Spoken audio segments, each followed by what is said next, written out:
I am back. It is daytime. It is 12, almost 12:15 my time. I'm so glad I don't work tonight. Oh man.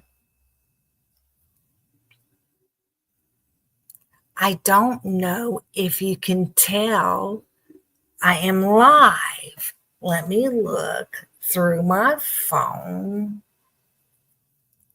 Oh, there's somebody.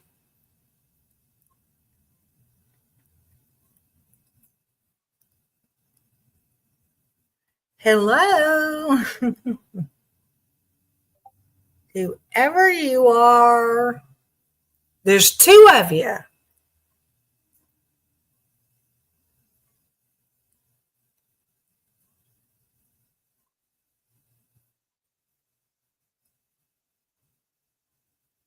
I'm looking.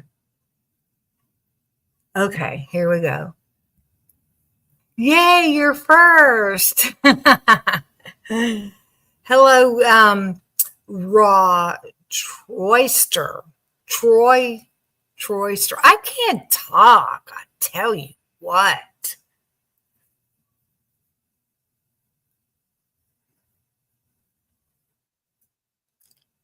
Okay, I'll wait for a couple more to get in here and show Edie's is Troy. Yeah, I see sometimes I say raw, sometimes I say Troy. Um, Let me see.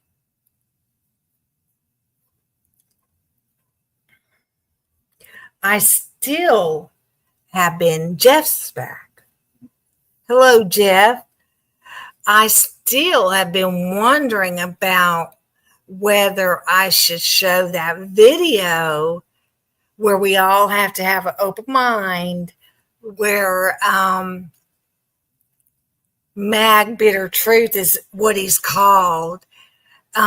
He thinks this whole thing is fake. And I don't know if you want to watch that to see how he presents it. I mean, I saw this right when the story came out, and I watched it and I thought, okay, it's another fake story. And then there was something about it a couple months later that I saw online, and it made me want to dig into it and see if it was fake because it was Freemason, because of the address on the house and all that stuff. So I don't know if you would be interested in watching that too.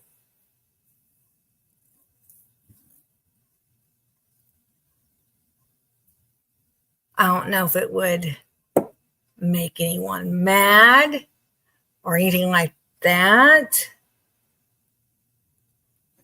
I did see some titles in YouTube about, is this a social experiment? Oh, excuse me. Let's look at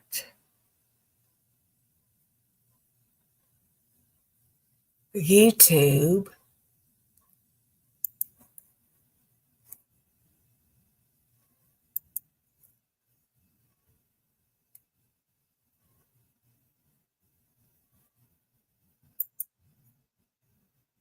Okay.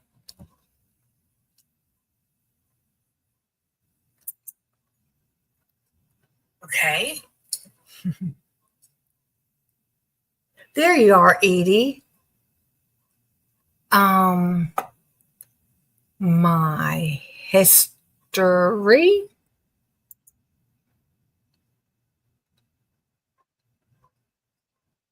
Okay.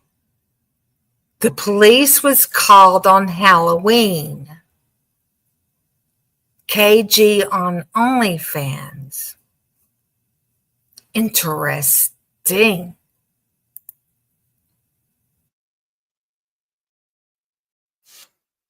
Hold on a second.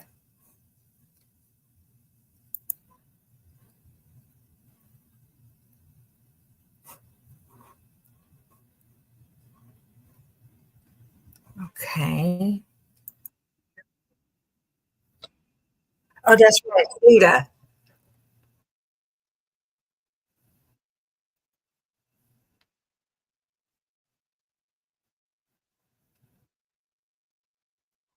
Oh, wait. Hold on. I want to take me off the camera so I can vape. I'm being honest, so I can vape. I feel funny vaping on screen. What did you say? She has one about Jack D's knuckles also. Okay.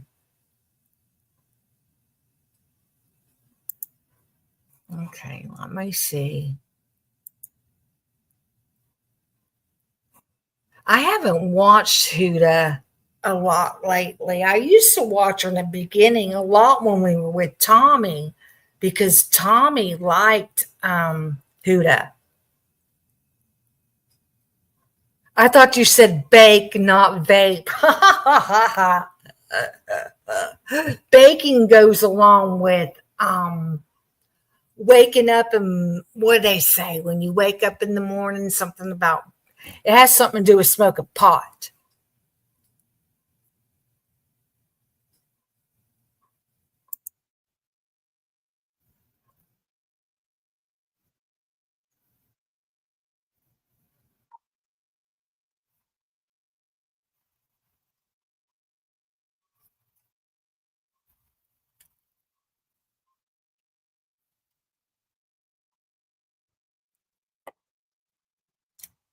Wake and bake. I used to do that.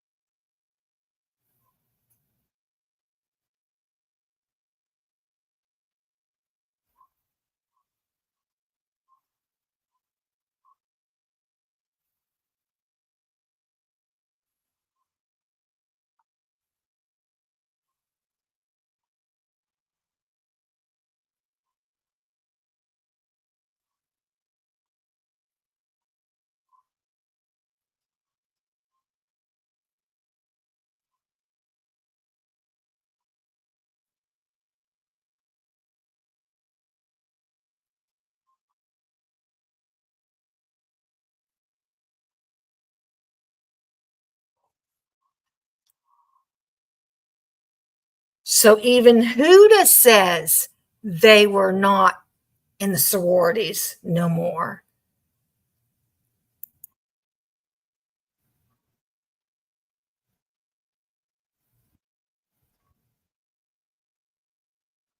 Yeah.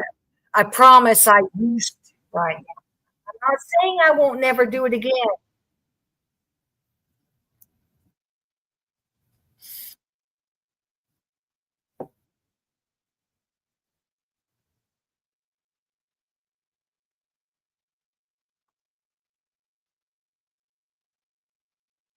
You can't see or hear the video anymore.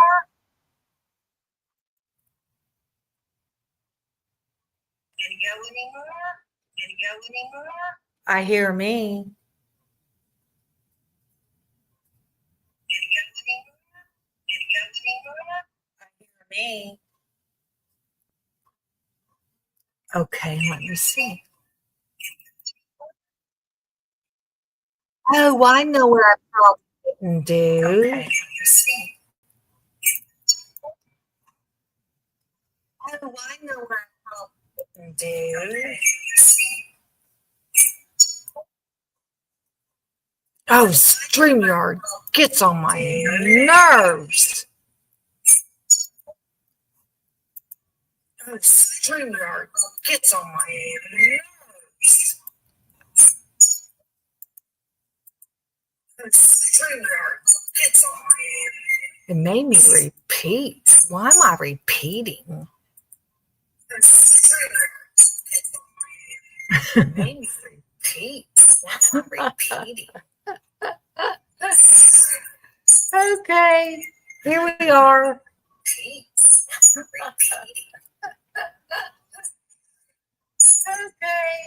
here we are.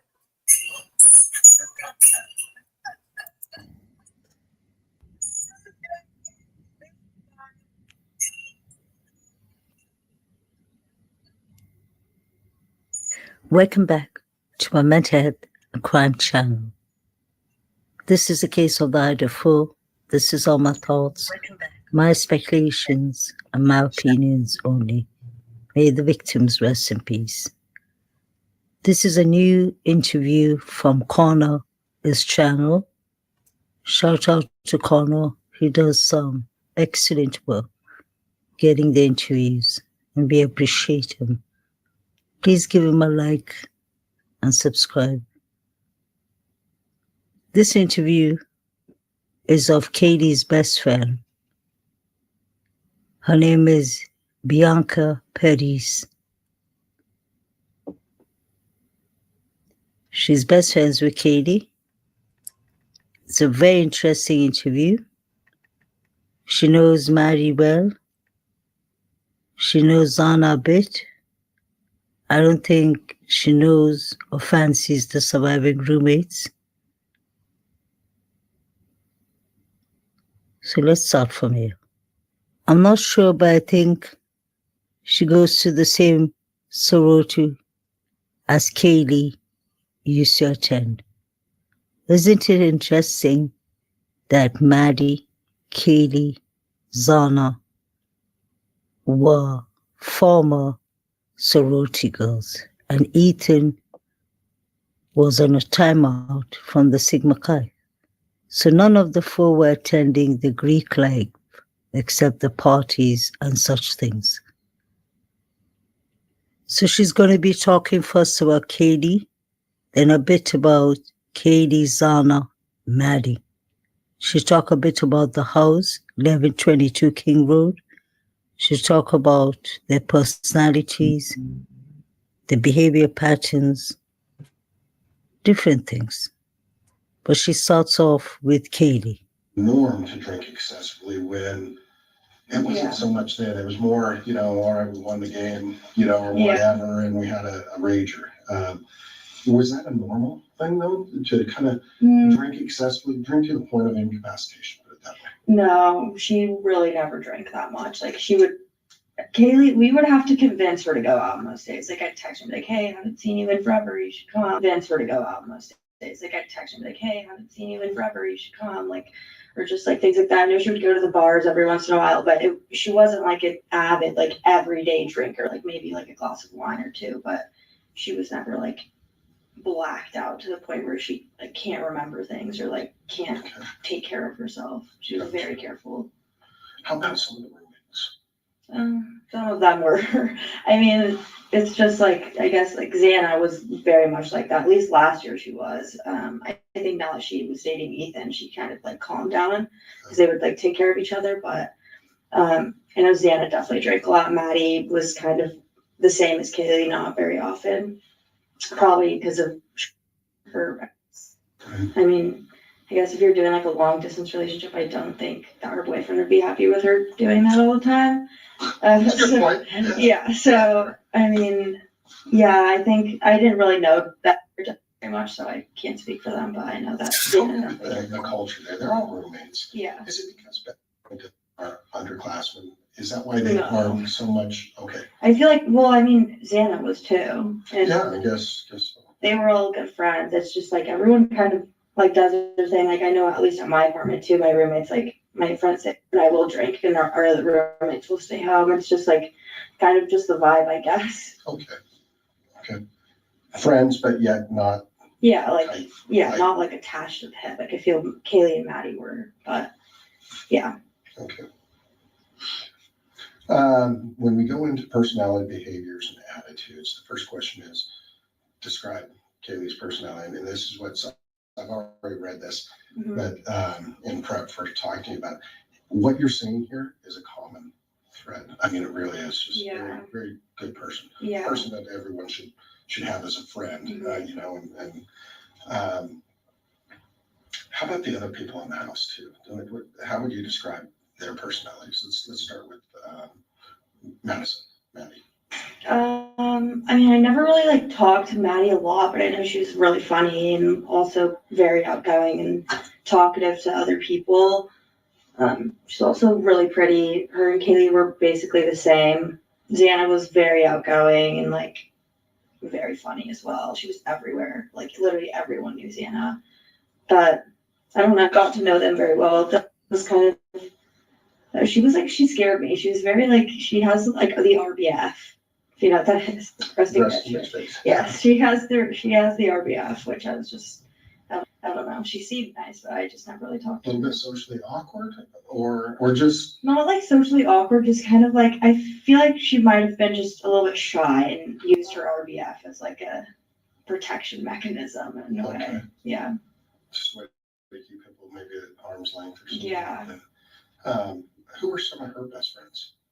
Honestly, I don't know, but probably. I Okay. think they were pretty close, but I mean, I wasn't really close with the pop very much. I was just kind of like Xana. I mean, yeah, I was like friends with Xana, but I don't know, just not them very much. Okay.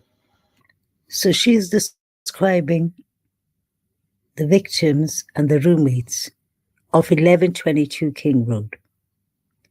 She liked Zana. Zana was funny.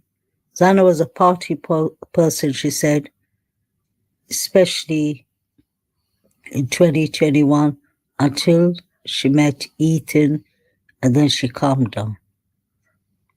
They found a lot of activities together. They both were well liked. But then she said she liked Madison. Madison and Kaylee had the same personality, same behaviors. But she said somebody had a RBF, a resting bitch face. And I think she was talking about one of the surviving roommates because it definitely wasn't Kaylee, Maddie, or Zana. I think it was Bethany Funk. They redacted the name. Or maybe DM. And she said she doesn't have good relations, or she doesn't have relations with that person is sorority. And I know she's from Kaylee's sorority.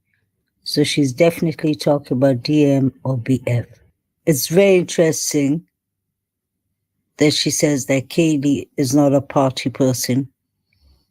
It's a long interview, and she talks a lot about Kaylee's personality. Kaylee was hardworking, passionate, motivated. She had a lot of motivation for her job, her career. She had future plans. It's so sad. Life is so short. You don't know when you're next. So Kaylee had things going. She had things in place. She was moving to Austin, Texas. She got a good job. The girl speaks about it. We'll come to that later. Kaylee used to try cocaine, trigger warning.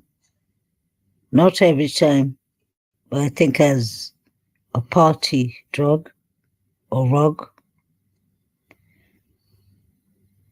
Zana was experimenting in Adderall and cocaine too, according to the Aruju girl in the interview. Zana would go to a separate room, or she would lock her room, she and a certain group of friends, and they would do cocaine. That's what the other girl in the interview said, who knows Zana well. Bianca Perez is telling us that Kaylee used to experiment once a while on cocaine, but she had her things in control. These are college students. We have to remember that. Not saying it's right at all, but it's something we have to expect. They go to college to experiment life. Friends, they meet different kind of friends. Some of them smoke, some of them drink, some of them watch porno. I hate to say that, but it's the crowd you roam with. I love the saying William Shakespeare said, and I quote him. He says, "Show me your friend, and I'll tell you who you are." So it's always the friends that either take you up or take you down. They usually are all under 22. So their brain hasn't developed. The brain doesn't develop until they're 26, 27. It depends. Some people have a late development. So when they go around messing with rugs, heavy rugs, class A and class B, expect anything to happen. Some of them OD. They're dealing with hazing. People are trying to impress each other there. So they're hazing off people to get a reputation. But coming back to Kaylee, Kaylee seemed to be very well organized. She had her things in check. The girl talks about Kaylee being a babysitter for a professor. I find it interesting. I wonder if it's the same professor who referred Jagdi to mental health counseling, because he was concerned that Jagdi was taking the breakup of Kaylee badly. I wonder who was the professor. But she does something on a computer. Okay. And she was good at it too. That's another thing. She was really good at it. She was getting like shout outs from like the CEO or something. One of the tips she gave us was about Jill. Yeah. We went down and talked with her. But when it comes to closest friends, she and Maddie were very close ever since elementary school. Zaina did, who's a sorority sister. How about you? You didn't put yourself down? I mean, I was like good friends with her, but I wouldn't have considered myself like her best friend. We didn't talk every single day. She was just like one of those friends that you can like talk to for like a couple days and then not talk to them for like a week or two and then talk again. And it's like you just picked up right where you left off. Gotcha. And I feel like that's how she kind of was with a lot of other people as well. How about, give me 3 or 4 people that were kind of in that same category of friendship? Probably like Give me 3 or 4 people that were kind of in that same category of friendship. probably like the King Cabin girls that lived like right above them in that brown cabin. They were also all in our sorority, and I feel like they were all like that as well. What's it called? King Cabin? Yeah. It's like Okay. and the people that live there now is the one that she booked with who else?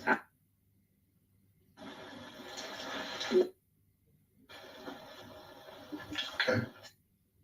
I feel like her probably are not super close, but still she lives there, so I don't know. Give me 3 or 4 people that were kind of in that same category of friendship. Probably like the King Cabin girls that lived like right above them in that brown cabin. They were also all in our sorority, and I feel like they were all like that as well. What's it called? King Cabin? Yeah. It's like Okay. and the people that live there now is the one that she booked with who else?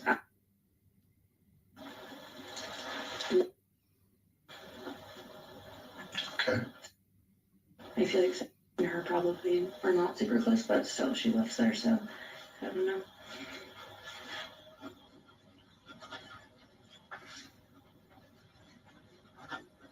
Okay.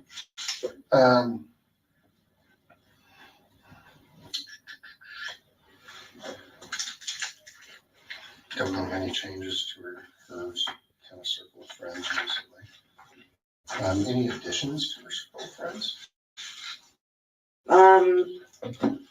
Well, like her new roommates, I say new because she lived with 4, and then she moved in with Puck, Whoops. which was different because obviously we don't really hang out with the Puck very much, and so I would say that her moving in there kind of like made her become closer with them. Was Maddie part of that reason, since she and Maddie were so close? Yeah, I know she really wanted to live with Maddie her senior year, and so that was a big reason why she moved in with her. So this is interesting. There are girls that Kaylee knew, I believe her former sorority sisters, that are called the King Club. They live above 1122 King Road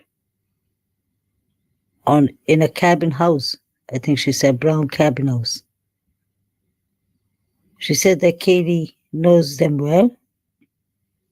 So Kaylee used to maybe chill with them.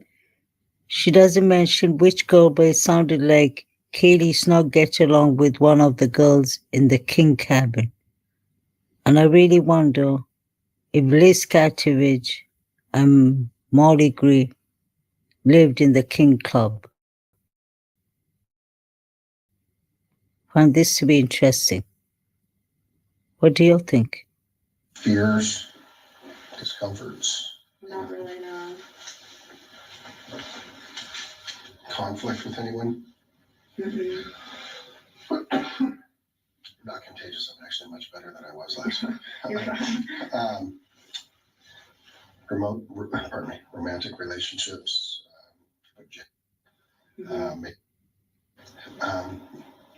Anyone else? Not that she ever told me. Did she ever go to the bar and just have a hookup? Anything No. like that? Not that you know. No, she was very like, she would go out with her friends and stay with her friends. Like she wasn't that girl that was like, Go to the bar and just have a hookup.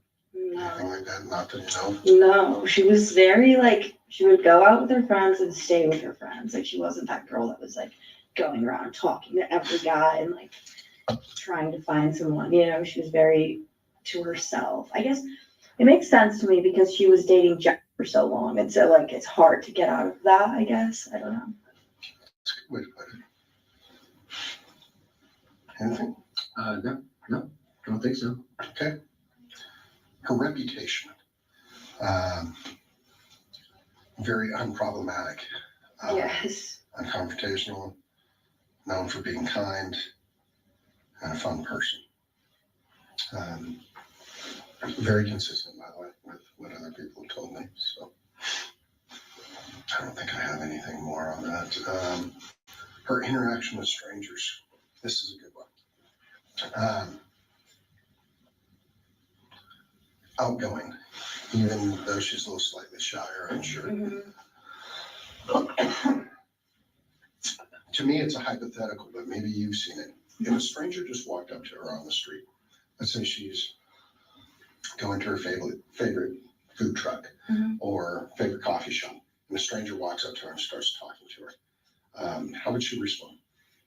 Well, it depends on like what they were saying. Like if they were like, "Hey, do you know where this is?" She'd probably be really nice about it and be like, "Oh, right over there." Like I don't know, but if they were like went up to her and were weird and like creepy and were trying to like hit on her, she'd probably be like, "Oh, like please stop," like and like go away, kind of like, but never like rude. She was never like a get away from me like kind of girl. So she wouldn't do a hard rejection. She'd do more of a soft. Yeah, rejection. like oh thanks, but like I like have a boyfriend or something. Like she would never just be like a bitch, I guess. I don't know.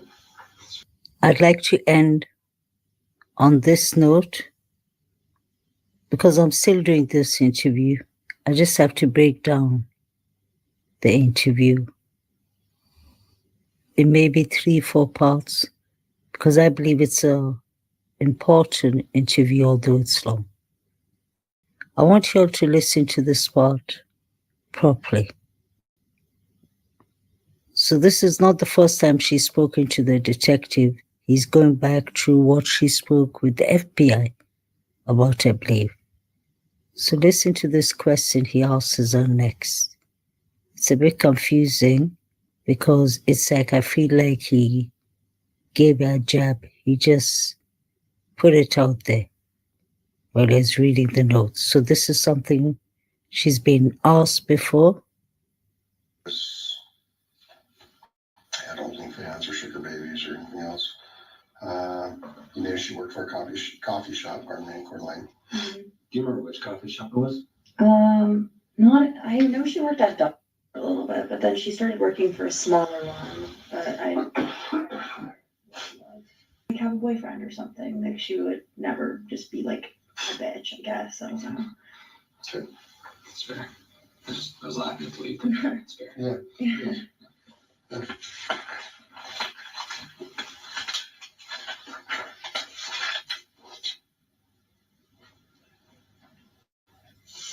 You think it was a tech or a marketing company?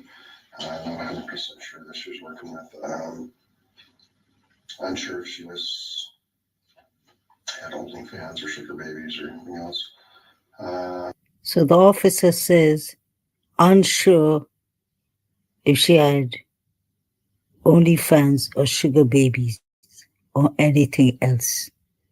So he's reading her previous notes, what this young woman, Bianca Perez, answered before. Isn't that interesting? This is the second interview I'm hearing about Kaylee and the question if Kaylee had any sugar daddies or if she was a member on OnlyFans. Now listen to me clearly, guys. I have to be mindful and say that I'm not saying that Kaylee was working on OnlyFans. I'm not saying that Kaylee had a sugar daddy.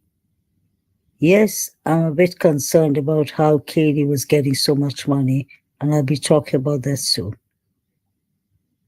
But why is the detectives and the FBI asking this question?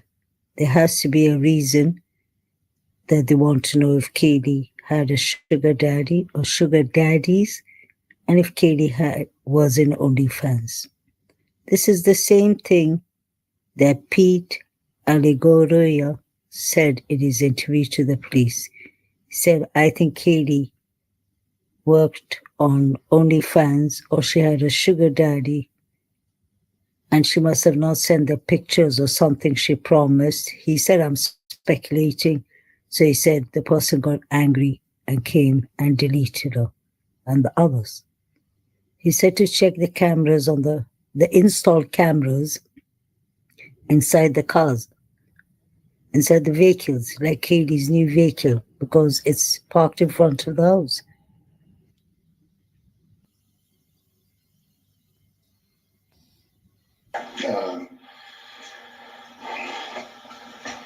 And this person, how old do you think they are?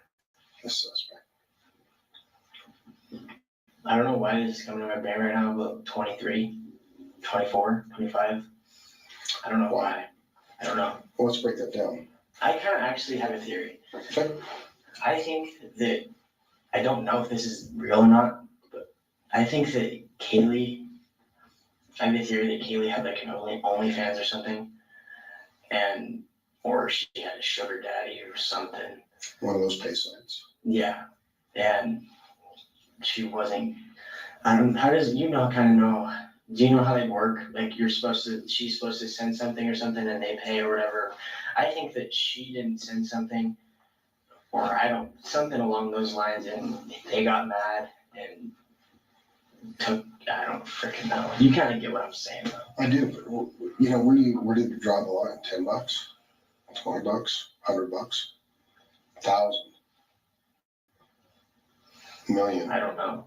How much value do you put on someone? Me, personally, I don't.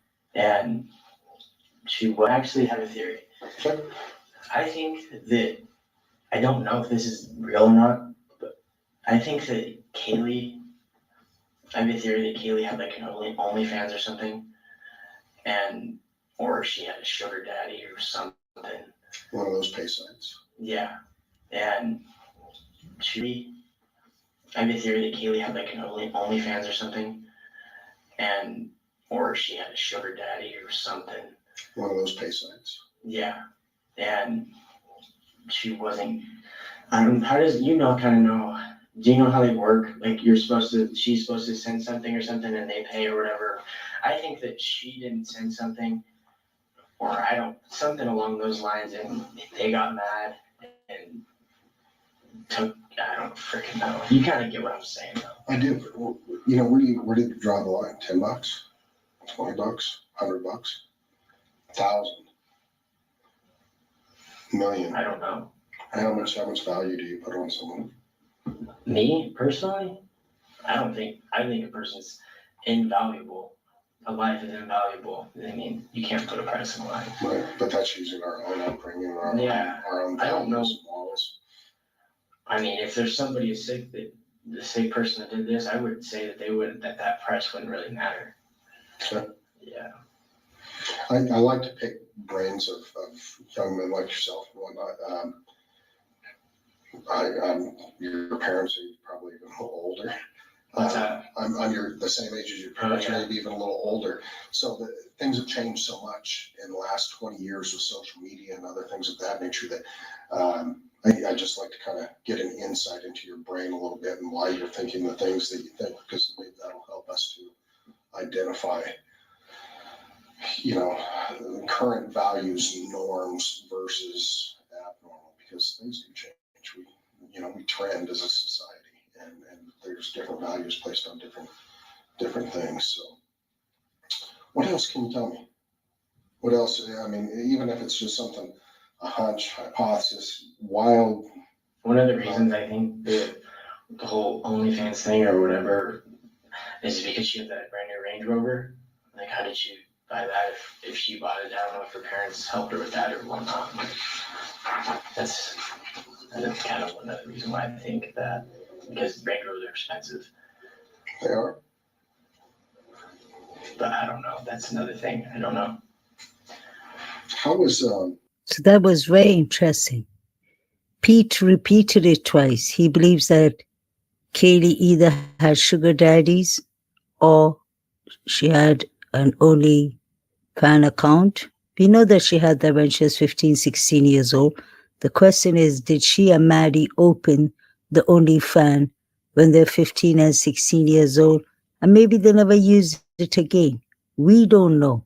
But I find it interesting that this is the second interview that OnlyFans and sugar daddies are mentioned. Pete's interview and Bianca Paris's interview. Let me know what y'all think. Was Kaylee in OnlyFans? How did she get the Land Rover? I know that she took a bank, an insurance policy, and payments, installment payments, but she put in $7,500. I'm still not done with the subject. I'll be making more clips about Bianca Paris's interview because they talk a bit more about Kaylee's financial side. And Kaylee looked like she was doing well. She was getting her nails done, her hair done. She was going on trips. She had a trip planned to Europe. She was going to move with a male, a guy she met online in Austin, Texas. She was babysitting for a professor. I find that to be interesting. Could it be the same professor that referred Jack D to counseling?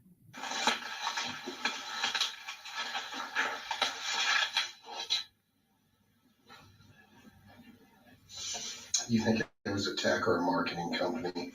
I'm not 100% sure that she was working with. Unsure if she had OnlyFans or sugar babies or anything else. A marketing company. I'm not 100% sure that she was working with. Unsure if she had OnlyFans or sugar babies or anything else. Or a marketing company. I'm not 100% sure that she was working with. Unsure if she had OnlyFans or sugar babies or anything else. Why would the detective say that? So he's asked that question before to Bianca Perez. So Bianca was unsure if Kaylee was on OnlyFans or if she had sugar babies.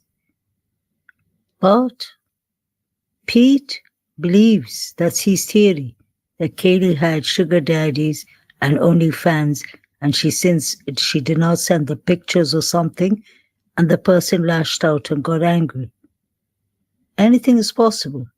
But why are the detectives and FBI agents asking the question of Kaylee and a financial side? That is a good motive. It could be very possible. Because Kaylee said, Maddie, what did he tell Adam? And Maddie said everything. So what was exactly going on? Was this about Kaylee working on OnlyFans or having sugar daddies? Possibly. Because the police are asking that question around.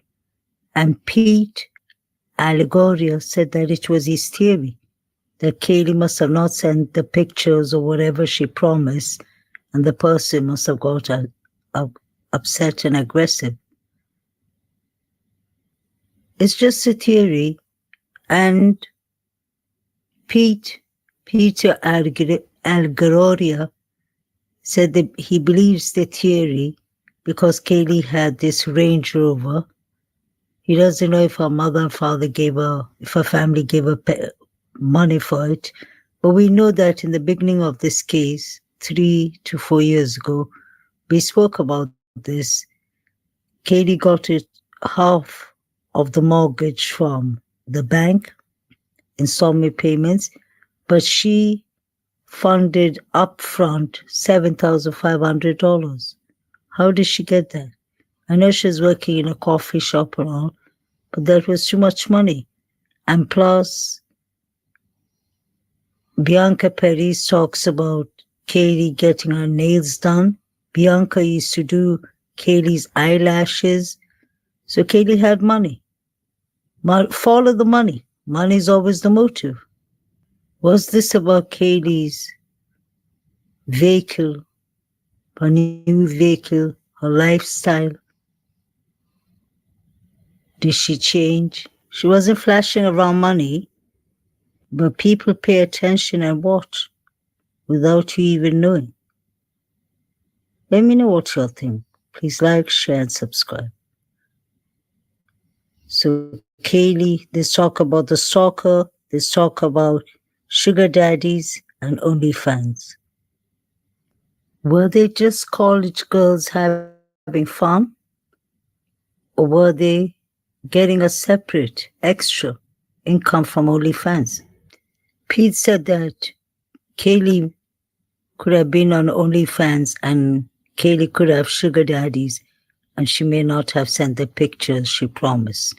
We know that Kaylee and Maddie had an OnlyFans account since they were 15, 16 years old. I wonder if they were using it to get extra income. Sometimes in that age, they think it's innocent, but they don't understand how dangerous social media can be. People can track you down, especially people who are not mentally well.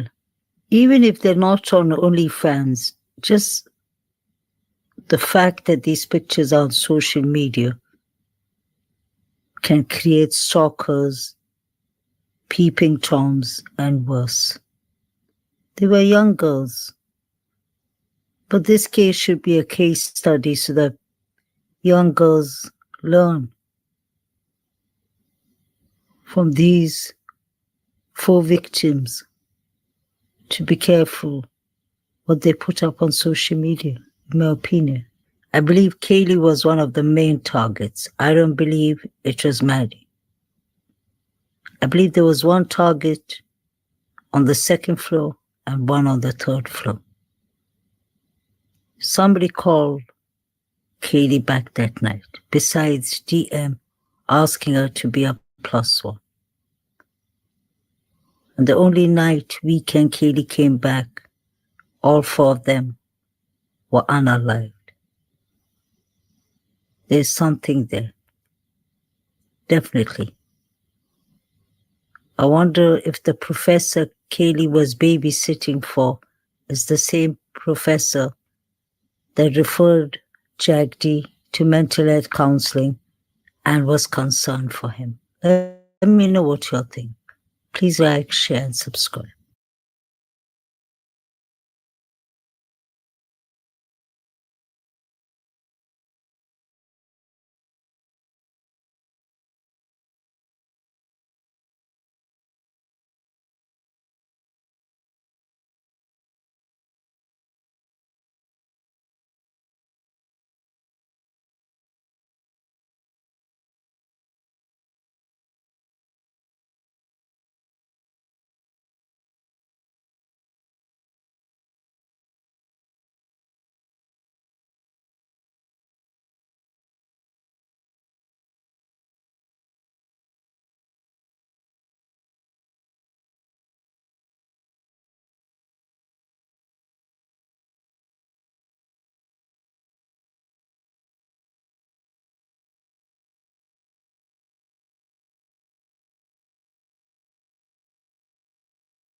Depends. It's a matter of speaking, you know.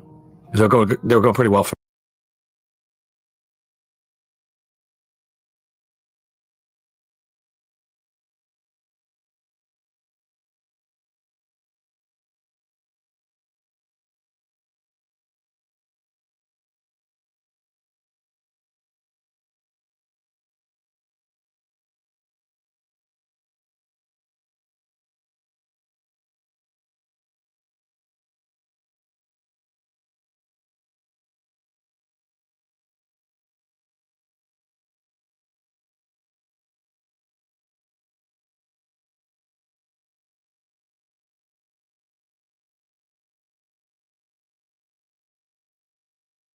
POV block, it's a POV switch. And once you flip the POV switch, well, it flips their switch and they no longer like you.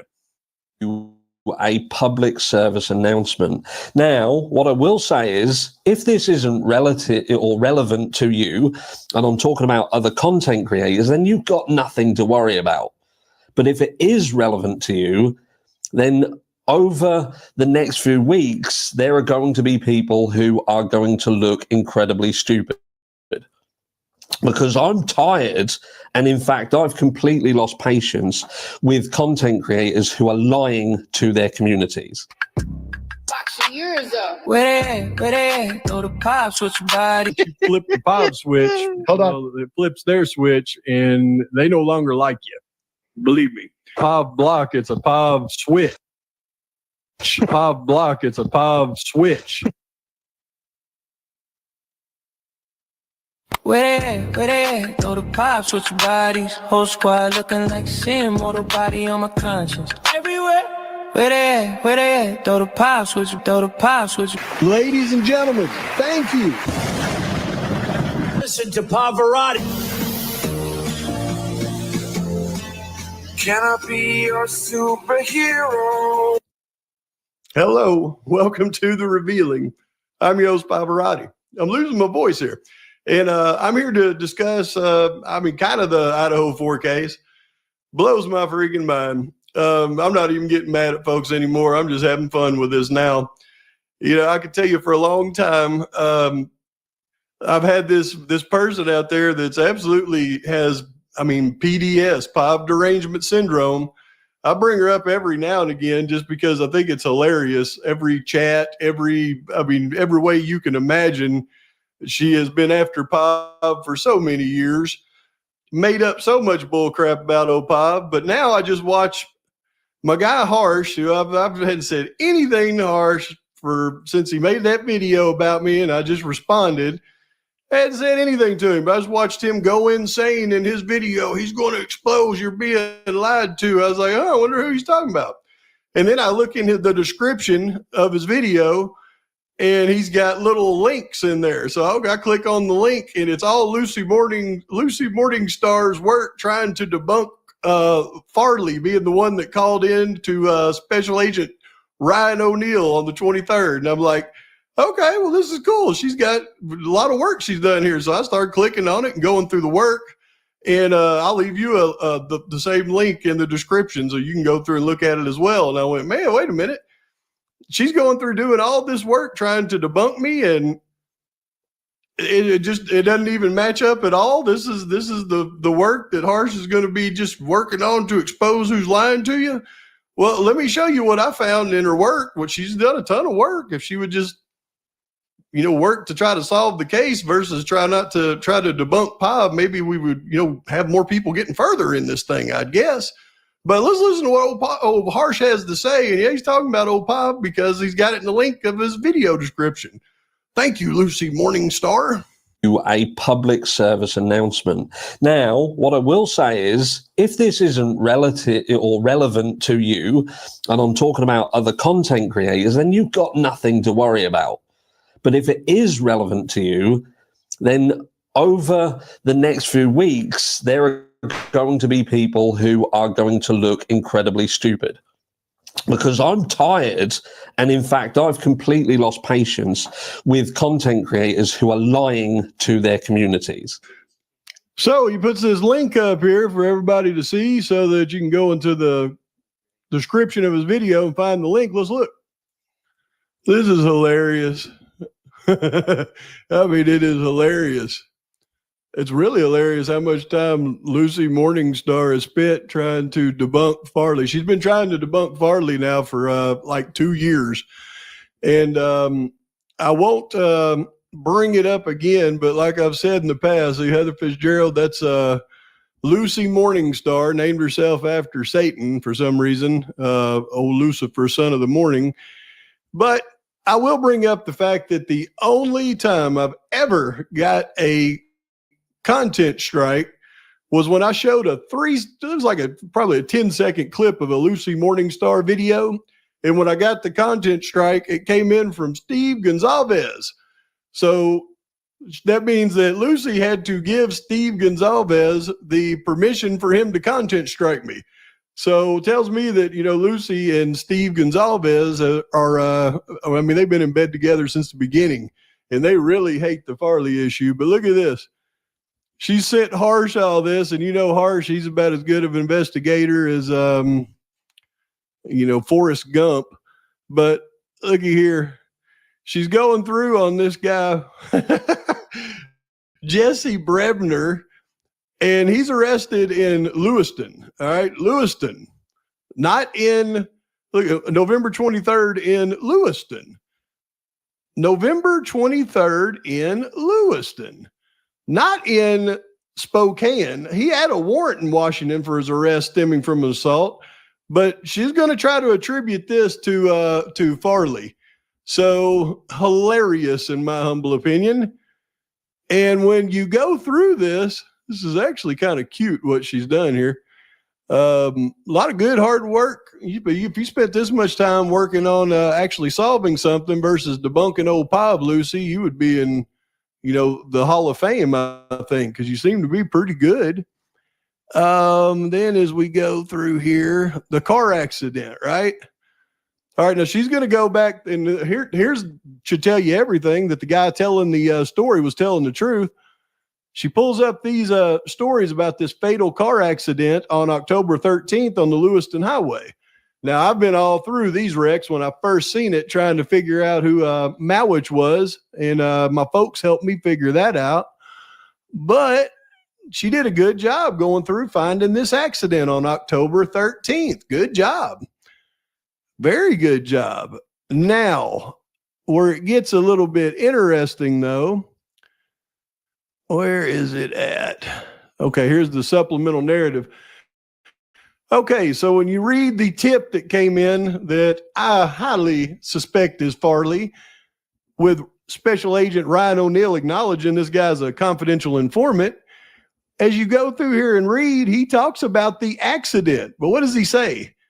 The unalivings occurred on November 13th, which by his statement, which mean the accident occurred about October 13th, 2022. But what did he say about the accident? He said on one of their trips, Farley stated they were leaving Lewiston and heading for Moscow when a car crash happened in front of them. He stated the driver was ejected through the front windshield but survived. He stated he stopped at the crash and waited for police to arrive, spoke to them briefly, and then continued to Moscow. He doesn't say he was part of the car accident. He said the car in front of him. There was an accident. It actually lined up with the accident reports that Lucy found. Good job. But when you go through and you figure out who they're talking about Farley, not the guy that was involved with the guy in the accident. That was a car in front of him. But she has gone totally into left field. I mean, totally into left field. And correlated it to this guy, Brebner. Brebner here. You got to be kidding me. Look at all this stuff she's put together. Oh, I'm debunking Pav. Look at this. Debunking him. Debunking him. Boy, you put all this work together to debunk him. But let's see, according to official press release, the driver of the vehicle was Jesse Brebner of Spokane. The traffic stop on the 23rd in Lewiston. Now, wait a minute. What did Farley say in this, though? Did he say Lewiston that he was arrested in? I can't remember. Let's see. Oh, well, this is some other wickedly wild stuff she's got going here. Hang on. Where'd you have the supplemental narrative? Car accident, Brebner, Farley. Was it under the car accident? Okay, here we go. Boom. But wait a minute, because I've read this so many times. I mean, I already know what it says, but it's interesting to me that he stated he was later punished by somebody for stopping at the scene of that crash that didn't have anything to do with what he's talking about. He stated he was in jail from October 28th through December 9th in both Spokane and Kootenai County. All right. So he didn't say anything about Lewiston or being arrested down in Lewiston. Sorry there, Lucifer. On October 31st, Brett Payne of Moscow contacted Spokane and Kootenai County Sheriff's Department, didn't bother contacting Lewiston because Lewiston is not even in the same state. So wait a minute. You got this fatal crash and this guy, wait a minute, where is it? In Lewiston. Let's see, where is he arrested? Wednesday in North Lewiston. According to the press release, Jesse Brebner of Spokane was arrested. Arrested in Lewiston by Lewiston Quad County Drug Task Force. Both individuals were booked into Nez Perce County Jail. Go ahead, Hershey. Go ahead and debunk me with that and tell me how I'm lying. But you follow Lucy Morningstar, named after Lucifer, that is in cahoots with Steve G and does an excellent job finding information, just doesn't put it together very well to find a determining outcome. Finds irrelevant information. Good job, buddy. So anyway, I'll put the link that Harsh put for her stuff in the description of this video. You can go through all that stuff as well. Some interesting information. I don't think it's relevant to anything, but that's just my opinion. So please like and subscribe to this channel. Hope you're doing better, Harsh. I know you put out something the other day talking about your channel was dying and it's all my fault. I don't know how you can be around with 116,000 subscribers and my little neck of the woods over here just rebuts what you attack me with, and then your channel dies. I don't think I got that much power, buddy, but maybe you think I do. I don't know. I hope nothing but good for you, pal. I mean, won't you just forget old Pav? I'll forget you. How about that? Pav's out. Pav block, it's a Pav switch. And once you flip the Pav switch, well, it flips their switch and they no longer like you. Believe me. Oh yeah, while I'm going through this, I got this. Well, it flips their switch and they no longer like you. Two men are in police custody after a traffic stop led to the discovery of about 500 fentanyl pills. On Wednesday afternoon, Lewiston police stopped a car and then searched it. They found fentanyl pills, meth, marijuana, and more than $3,000 in cash. Police also found a scale and other materials used to package drugs. Both the driver and passenger were arrested. The passenger is charged with intent to deliver and possession of fentanyl and methamphetamine. The driver is being charged for giving officers a false name during the traffic stop. Both are in the Nez Perce County Jail. That investigation is ongoing. Well, hello there. How is everyone? I hope you're all well on this amazing midweek hump. Talking of amazing, you're looking amazing, by the way. And this video is one that you're going to have to strap yourself in for a little bit. I'm going to introduce you to a content creator that some of you have heard of, some of you haven't heard of, a few of you have told me that I should have heard of. And yeah, I started checking this person out. This channel here is J Hombre Pavarotti. The link to this video will be in the description of this video. And you need to go over, check him out, show him some love. And if you have the ability to, and you have the resources to, then maybe it's worth digging a little bit further into what he started. New at 6 o'clock, a man who was wanted for escaping custody and had several warrants out for his arrest is back in jail tonight. Kootenai County Sheriff's Office says they found 35-year-old Jesse Brebner in Hayden. When officers saw Brebner, he allegedly tried to escape by ramming patrol cars and driving away. Authorities were eventually able to take him into custody. Brebner had active warrants out of Washington for escape, failure to comply with supervision, and eluding the U.S. Marshal's Office. Investigators also say Brebner is a suspect in an Airway Heights incident where an officer was seriously injured. POV block, it's a POV switch. And once you flip the POV switch, well, it flips their switch and they no longer like you. Believe me. Oh, yeah, while I'm going through this, I got this. Well, it flips their switch and they no longer like you. Why did she let him take that plea? That's what I don't understand. I think she was forced to. Yeah. I think that when they shot that fireman, that was it. I think he was so worried about his parents. His first words in his interview were, I need to make sure that my parents and my dog are okay. That's somebody that's been threatened. That's somebody that fears for his I family's think they were life. all threatened. I mean, I have a friend that lives in Spokane, and he told me a few months ago that this whole Aryan night thing is way bigger in that Pacific Northwest than people realize. Wait till I show you the document that Brady's going to bring up. Yeah, you'll see how it ties together. He said that, they own the cops. They own the judges. And you don't mess with them because it's known that they will just take you out. They will slice you and dice you quicker than you can cut a watermelon.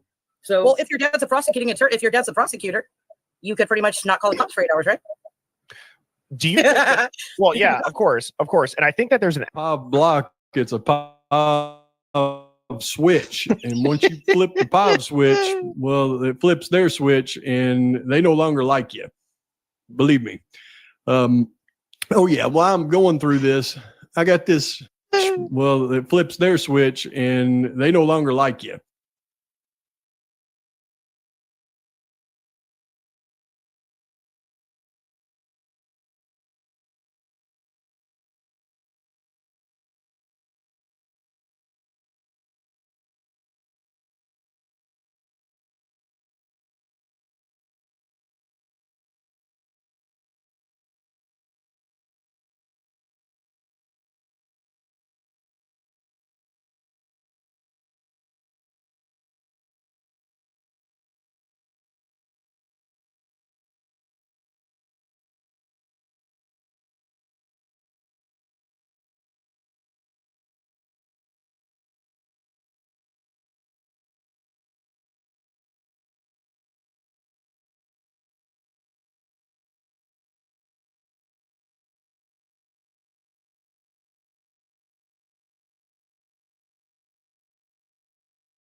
Good evening, America, and welcome to this special edition of Cross Country in Moscow.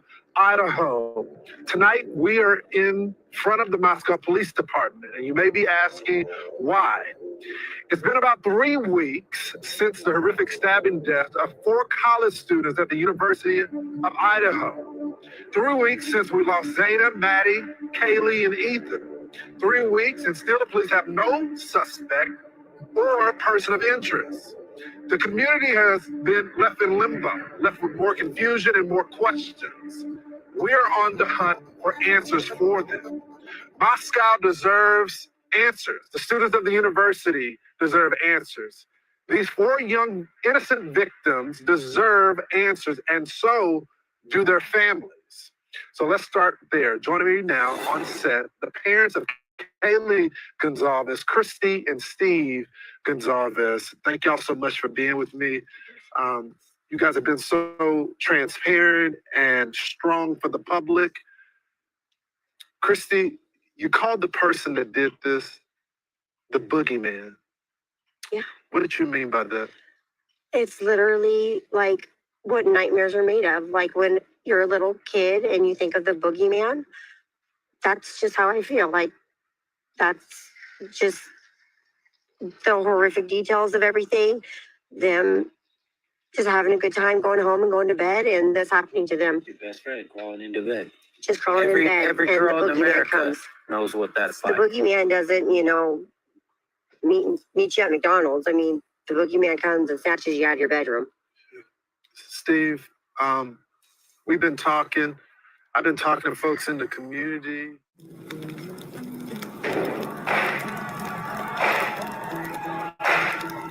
Happy November. Whatever you do this month, don't feed the polls or the feds. Don't let them feed you. Don't take the bait. Don't play with fire, but burn whatever bridges you need to burn.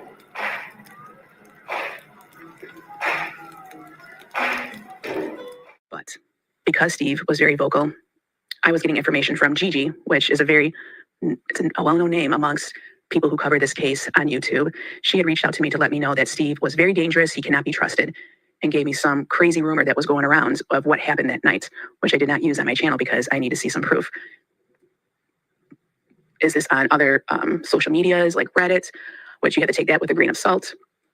I like to use interviews, news sources, research papers, books. That's where I get my information from. And yes, apparently after this had happened, an estranged daughter had come to light and started talking on social media. And a lot of people were upset about that, rightfully so. But let's be honest, we are all very well aware of baby mama drama.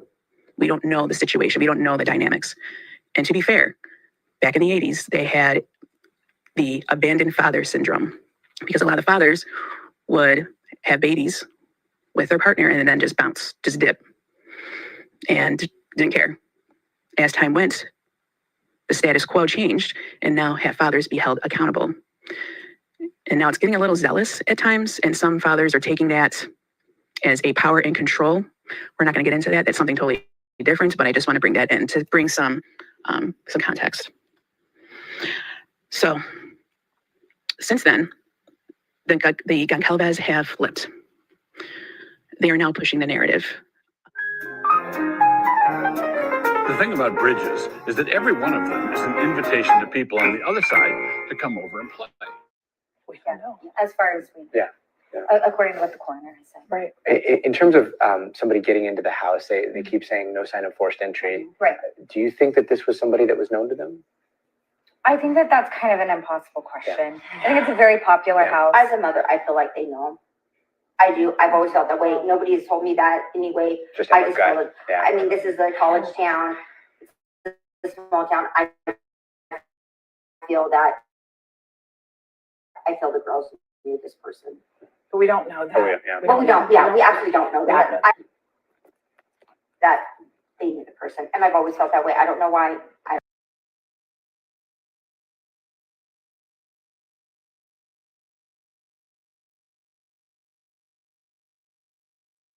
Okay, I'm done eating. I had chips and all.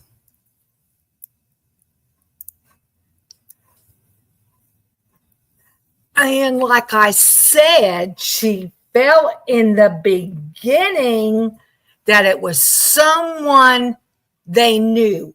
Do I need to rewind that? At least I know where it's at. It's in Lucy's videos.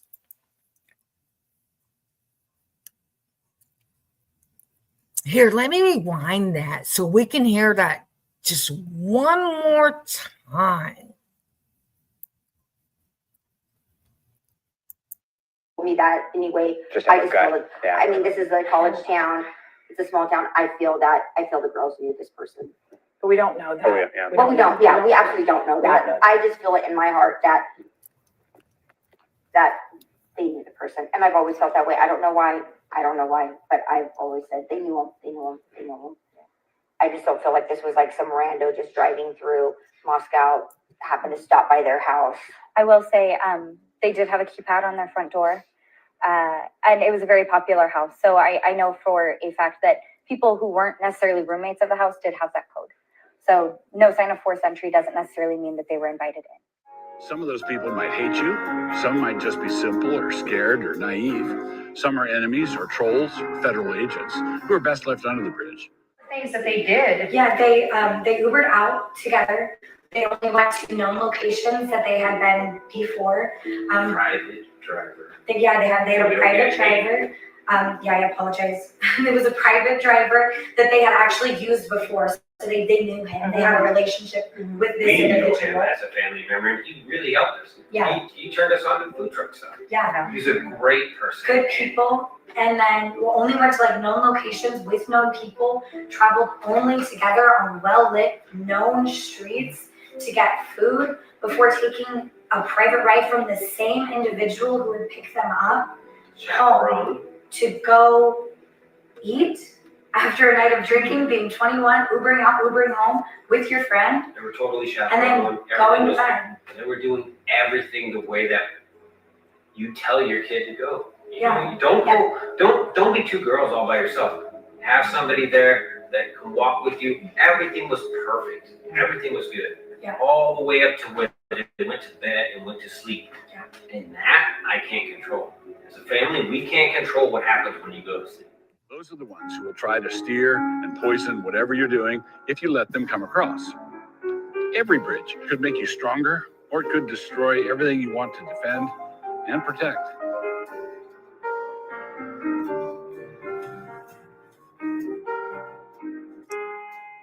I burned it all, but bridges, nothing burns quite like a bridge does.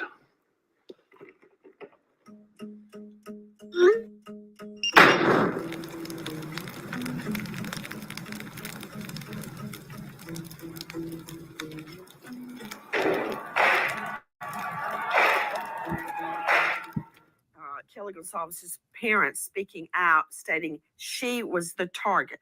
And I understand that because her wounds were so much more heinous than Maddie's.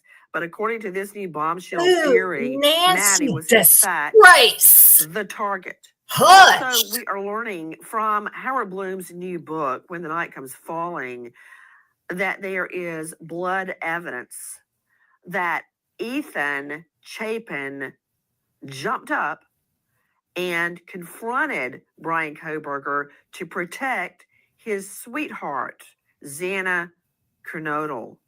To Howard Bloom, I know that you have researched this so much that it's may have become, SOP to you, but to us, the revelations that you make in your book are, let me just say, illuminating.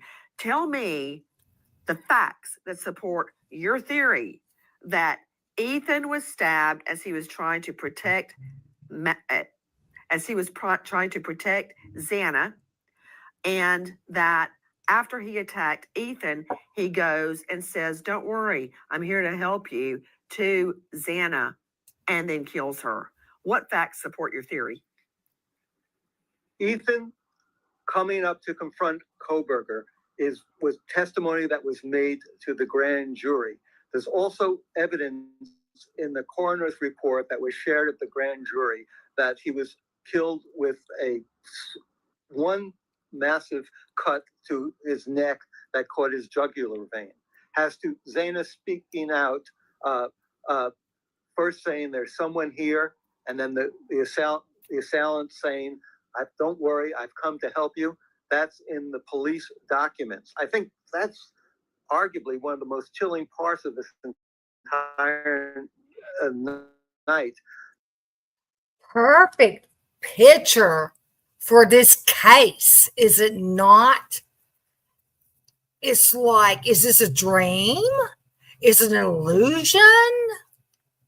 Poppy fields too.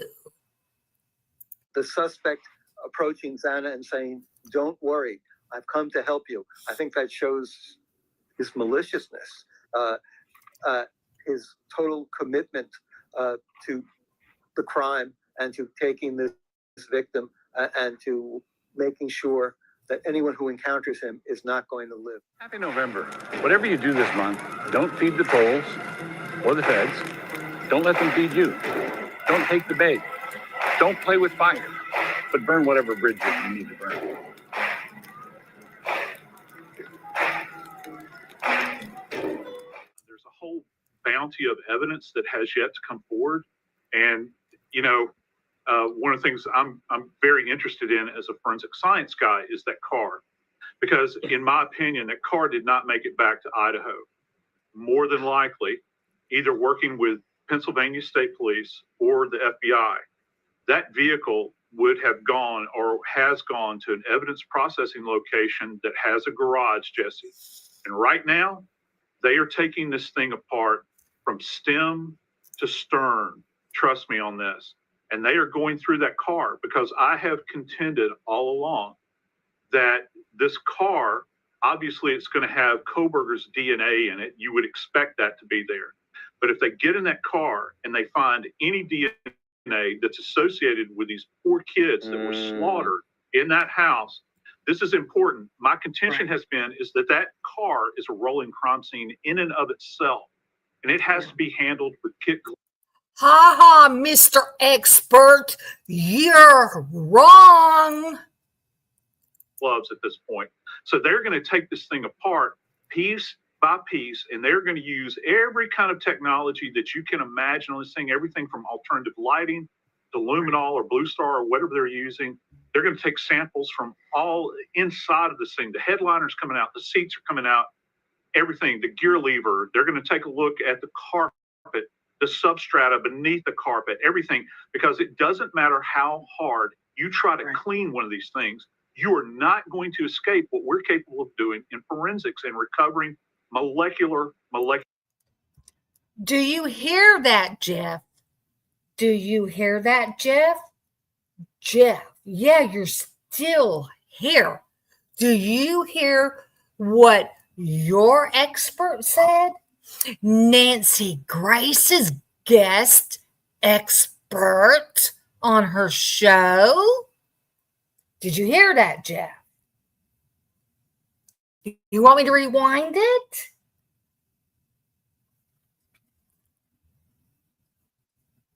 Wait, let me rewind that a little bit. Let me rewind it. Mr. Expert here. And they're going to use every kind of technology that you can imagine on this thing, everything from alternative lighting to luminol or blue star or whatever they're using. They're going to take samples from all inside of this thing. The headliner's coming out, the seats are coming out, everything, the gear lever. They're going to take a look at the carpet, the substrata beneath the carpet, everything, because it doesn't matter how hard you try to clean one of these things, you are not going to escape what we're capable of doing in forensics and recovering molecular evidence. And thanks for being my neighbor. You can cross my bridge anytime you want.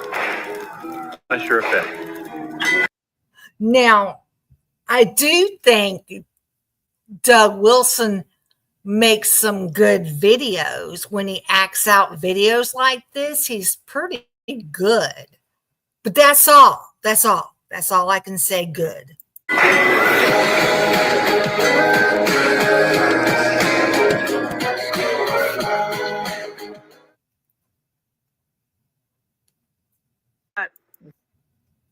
Wait. does it ever end with Brian Koberger?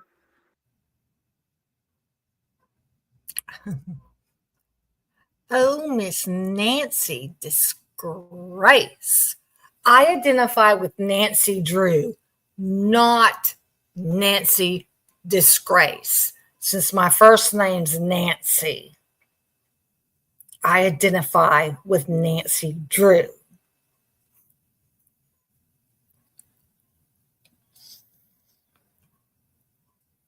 Let's see what else Lucy has. Lucy makes some good videos.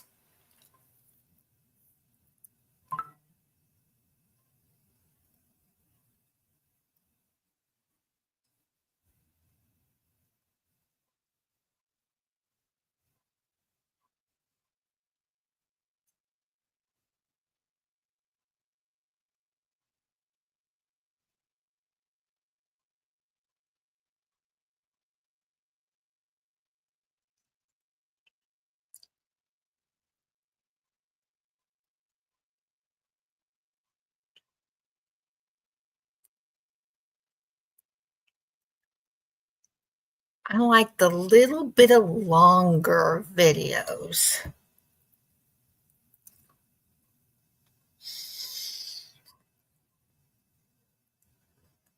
Clad in black, expert disc. Oh, look.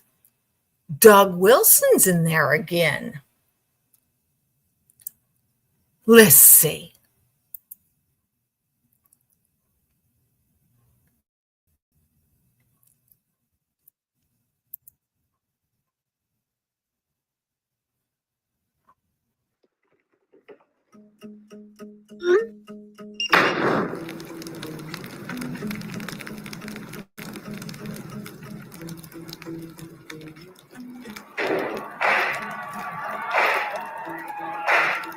Happy November. Whatever you do this month, don't feed the polls or the feds. Don't let them feed you. Don't take the bait. Don't play with fire, but burn whatever bridges you need to burn.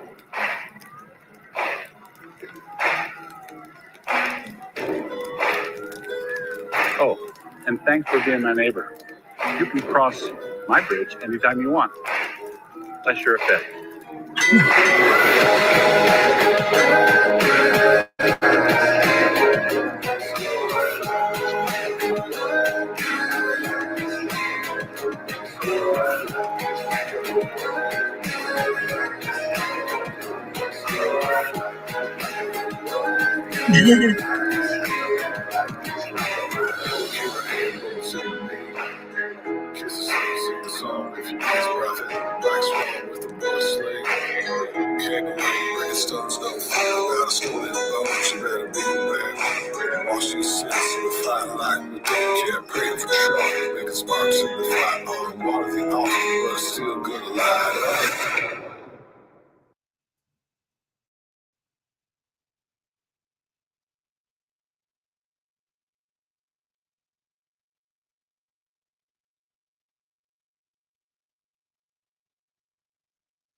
I need to dig in, and you all need to dig into exactly what is the problem with each one of these issues.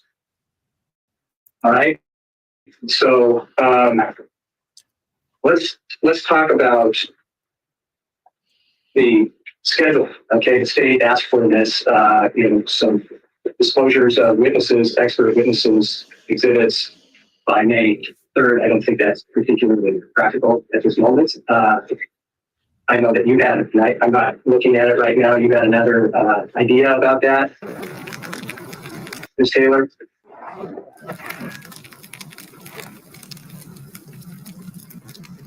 Judge, I think I had May 7th. Okay. That seems more practical. Okay, so I will put an order out, schedule order for providing. I don't know if the state really knows what you do until you see what they have. And you're shaking your head, yes. Yes, sir. And that means that maybe you don't have any witnesses, expert reports, or exhibits at this point because you don't know what to expect And this is related to the hearing on the 16th, right? In the 14th, I'm not sure. Okay. And there may be witnesses on the 14th too, as well? Yes, Your Honor. Okay. All right, so let's make it May 7th for disclosing witnesses, expert reports, and exhibits. We'll see what the state has to do with that, and we'll have a response maybe May 10th. Is that sufficient? Okay. It's tight. Well, that gives us 3 days to respond. 3 days. Yeah, that's right.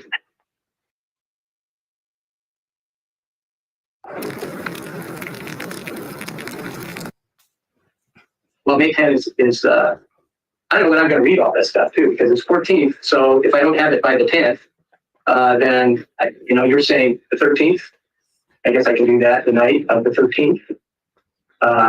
But also, the defense needs some space there too. And I don't think we want to push out that hearing. Can't do it by the 10th. We have no idea what the defense plans on doing, and that only gives us 3 days to read, comprehend, and respond. We'll deal with it. We'll deal with it the 13th then. Yeah, I mean, we can try, and then if we need more time, we'll ask for more time. It's just then on my end, you're looking at, I'm going to have really more, I'm going to need more time. Your Honor, I don't expect reports. I expect to provide a witness list. Okay. I don't expect there to be reports. Exhibits? There may be exhibits. I think there will be at least 2 or 3. I know some will be things that they've already given us in discovery, so they shouldn't be new and surprising. Okay. I mean, it's hard to have these tight, time frames because we also have other things to do, but. Mr. Thompson? Your Honor, it's completely unfair and unacceptable for us to get a list of witnesses with no idea what they're going to testify about. We're just, the names witnesses don't mean much of anything. And unfortunately, we're having a pattern in this case of last minute disclosures of witnesses and PowerPoints and all sorts of things that frustrate Your Honor's ability to assess what's going on because it's brand new to you, just like it's brand new to us. And I think that practice has to stop. We need substantive disclosures. If they're offering experts, the rules of discovery Shut up. specify what you have to disclose regarding an expert, and that's not just a name. So what's being propounded by the defendant right now simply isn't within the rule. It's not appropriate. It's not fair to the court or to the state.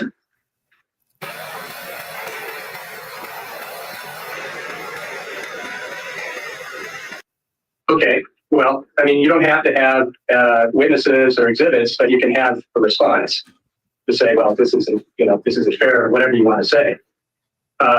Otherwise, I just need to push out this hearing. I'm stuck. I appreciate that, Judge, and I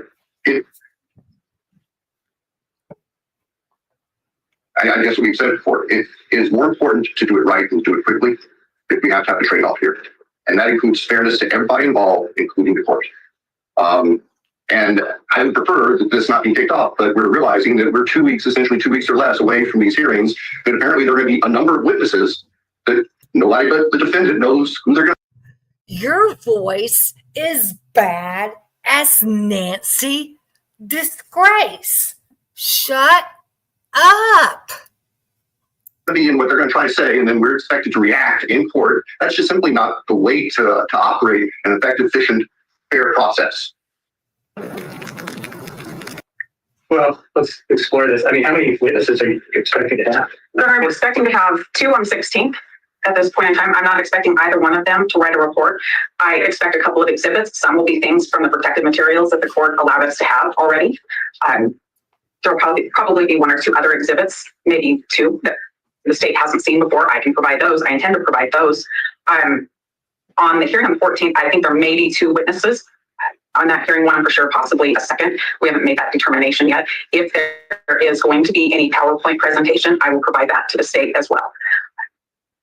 If we have an expert who hasn't written a report, then we won't offer expert opinions. We'll offer opinions about why we know the discovery is available, why we know these items are available. The state knows full well what they have and what they're withholding from us. And it's not going to be about what they're going to show. We don't know what they're going to show, but we know they exist.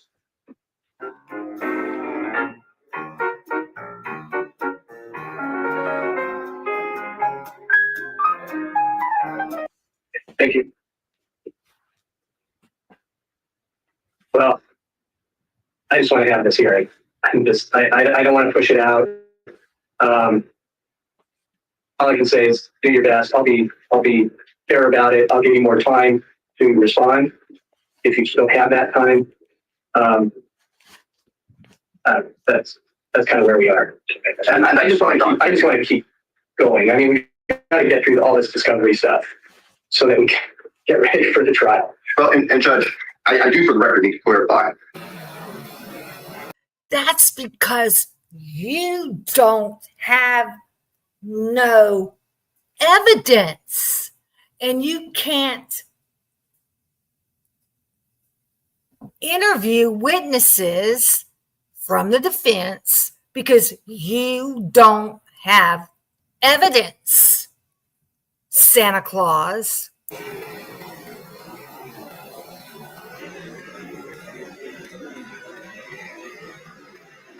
Representations of the defense that we are intentionally withholding things that they're entitled to is just utter nonsense. We have strived. We are continuing every week to provide additional discovery. We have more discovery coming. We hope that much of what they felt they had to file a motion to compel on instead of being patient and waiting.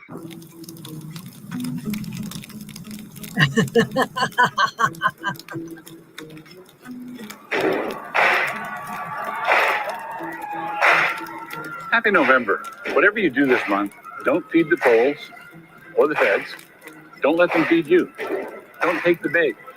Don't play with fire, but burn whatever bridges you need to burn.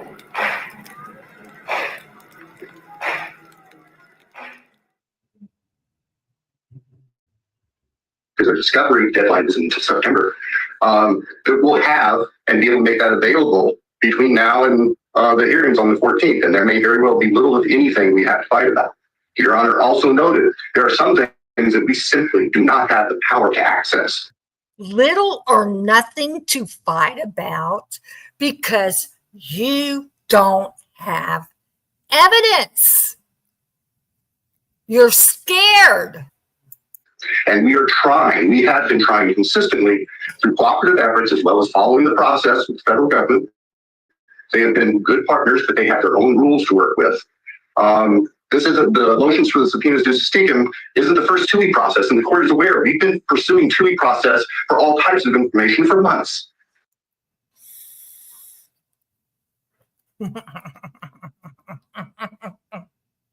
So the characterization that we are just consciously withholding information to frustrate the defense is utter nonsense. That is not true. We will provide everything we can that is providable under the rules. If we disagree on something, whether it exists or not, because I can tell you, many of the things that the defendant is trying to itemize, when we talk to our people, they say that doesn't exist. So, I don't know what we're supposed to do at that point. We'll flesh it out in the hearing. Scaredy cat, scared. And it may be that if they have experts who are going to say, well, such and such should exist, we might have to go find experts to say, well, in this case, it doesn't. Or no, we'll see.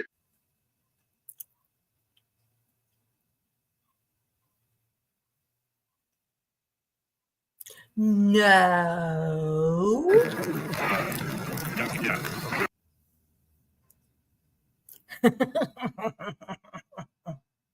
Well, that's exactly why I want to close it on the 14th, because we're going to have many arguments, apparently, about issue by issue by issue. And some of that should not be out of it. Thank you, Your Honor. Your Honor, I want to respond to that. And I give you particular examples of things. And it's already been ordered to be given to us, the CAST report, which was a draft that we were promised to have by March 31st. It's May 2nd. We don't have it. So for the prosecutor to stand up and say that I'm misrepresenting things, he's misrepresenting things. You know? That's right. I've been called all kinds of names, but I might be best known as a bridge builder. I do love building bridges.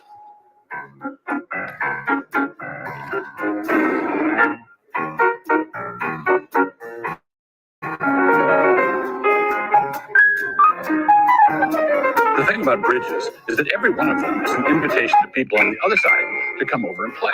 Some of those people might hate you. Some might just be simple or scared or naive.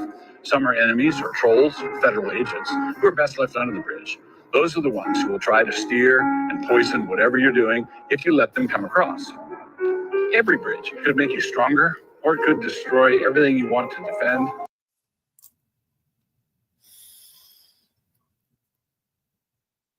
Oh, now it's Hitler. Oh, Hitler. But weighing that not just against, of course, his rights, but also against the needs of security in this case.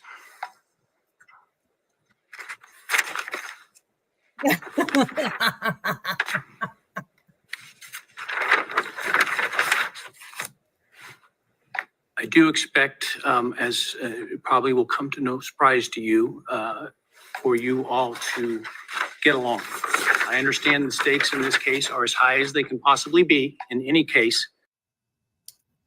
It's not an evidentiary issue in which you can lay down Mr. Ray's conspiracy theory without any evidence at trial.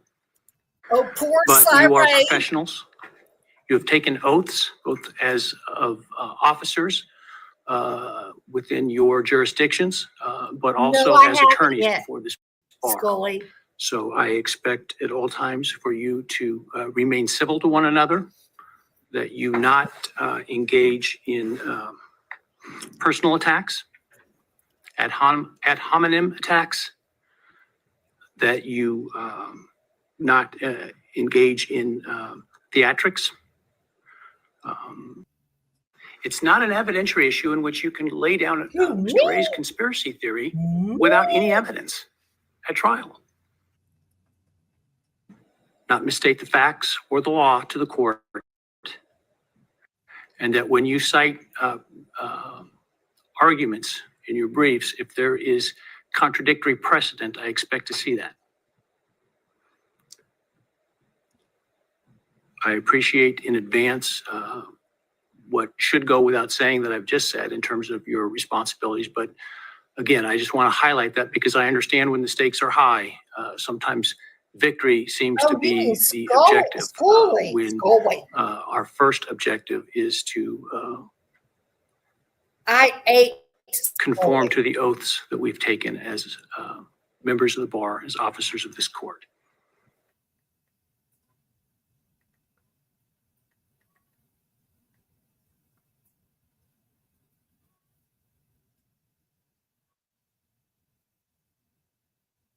I'll take the motions to suppress under advisement and issue ruling forthwith. The next issue is the state's motion to compel regarding the defendant's expert disclosures. I'm sorry, Your Honor, the defendant's motion to compel. Did I say the state's motion to compel? The defendant's motion to compel regarding the state's expert disclosures. We did file ours yesterday, so their motion may be coming. Well, I would be impressed if they had filed something already on that, given they were just served yesterday afternoon. So they were. Thank you. Your Honor, we are here on our motion to compel, asking that the court remedy what the state has done with their expert disclosures. We rely on Idaho Criminal Rule 16 and the court's order setting out what we should do and when we should do it in this case. And I would prefer that this not be kicked off, but we're realizing that we're 2 weeks, essentially 2 weeks or less away from these hearings, that apparently there are going to be a number of witnesses that nobody but the defendant knows who they're going to be and what they're going to try to say, and then we're expected to react in court. That's just simply not the way to operate an effective, efficient, fair process. Scaredy cat. He doesn't have no evidence, and he's scared of what Ann's witnesses are gonna say, because he's not gonna have nothing to go back at them with, is he?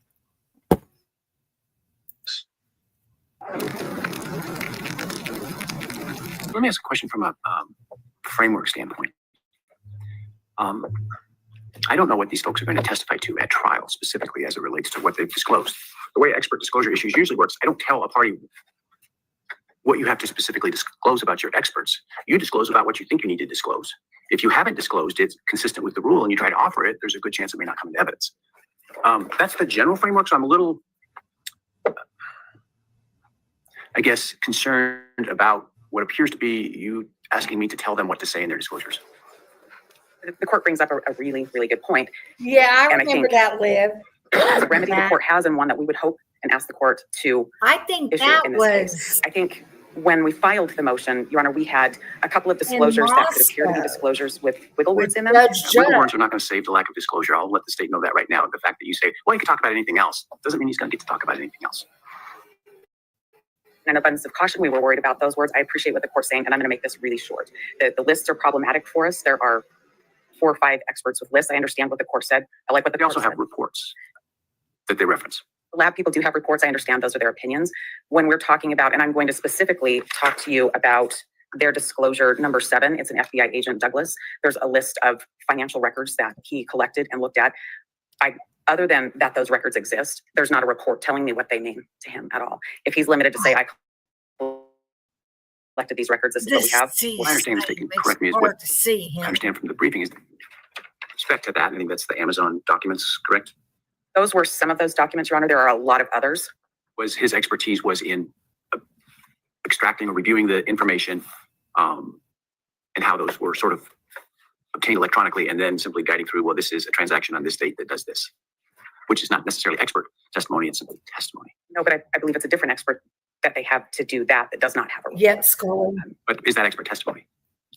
Let's just say a television, if for some reason that were to be important, and that this transaction demonstrates that this is Mr. Koberger's account, this is Mr. Koberger's credit card, and this is the purchase on Amazon, and that was delivered to this address associated with Mr. Koberger. Those are factual issues. It's when we get to what do they mean, or I put these things together. Now, we have not seen that he purchased that stuff off of Amazon. Only the clicks on Amazon, not no purchase receipt. There's a difference between clicks and a purchase receipt. I mean, we've all ordered off of Amazon before, have we not? And I've made this picture out of something that when we get to opinion, I appreciate what the court's saying. It sounds to me like lists don't do it if you want to interpret a record. That's what we hope to hear. That's what I wanted to accomplish today. Well, I think it's pretty clear. You cannot simply topic B, topic C, and then be able to give a host of opinions that fall within those topics. The requirement is to list what their opinions are and what they relied on to give those opinions. It's different than the civil rule. I don't think they have to give as much detail as the civil rule requires, but they have to at least give what the opinions are and I believe what they reviewed, as I recall the rule off the top of my head. I believe the court's about right. There may be another term or two in the rule that's specific, but I hear the court loud and clear. I'll point out one last thing and stop because I think I understand how the court interprets these issues and these rules.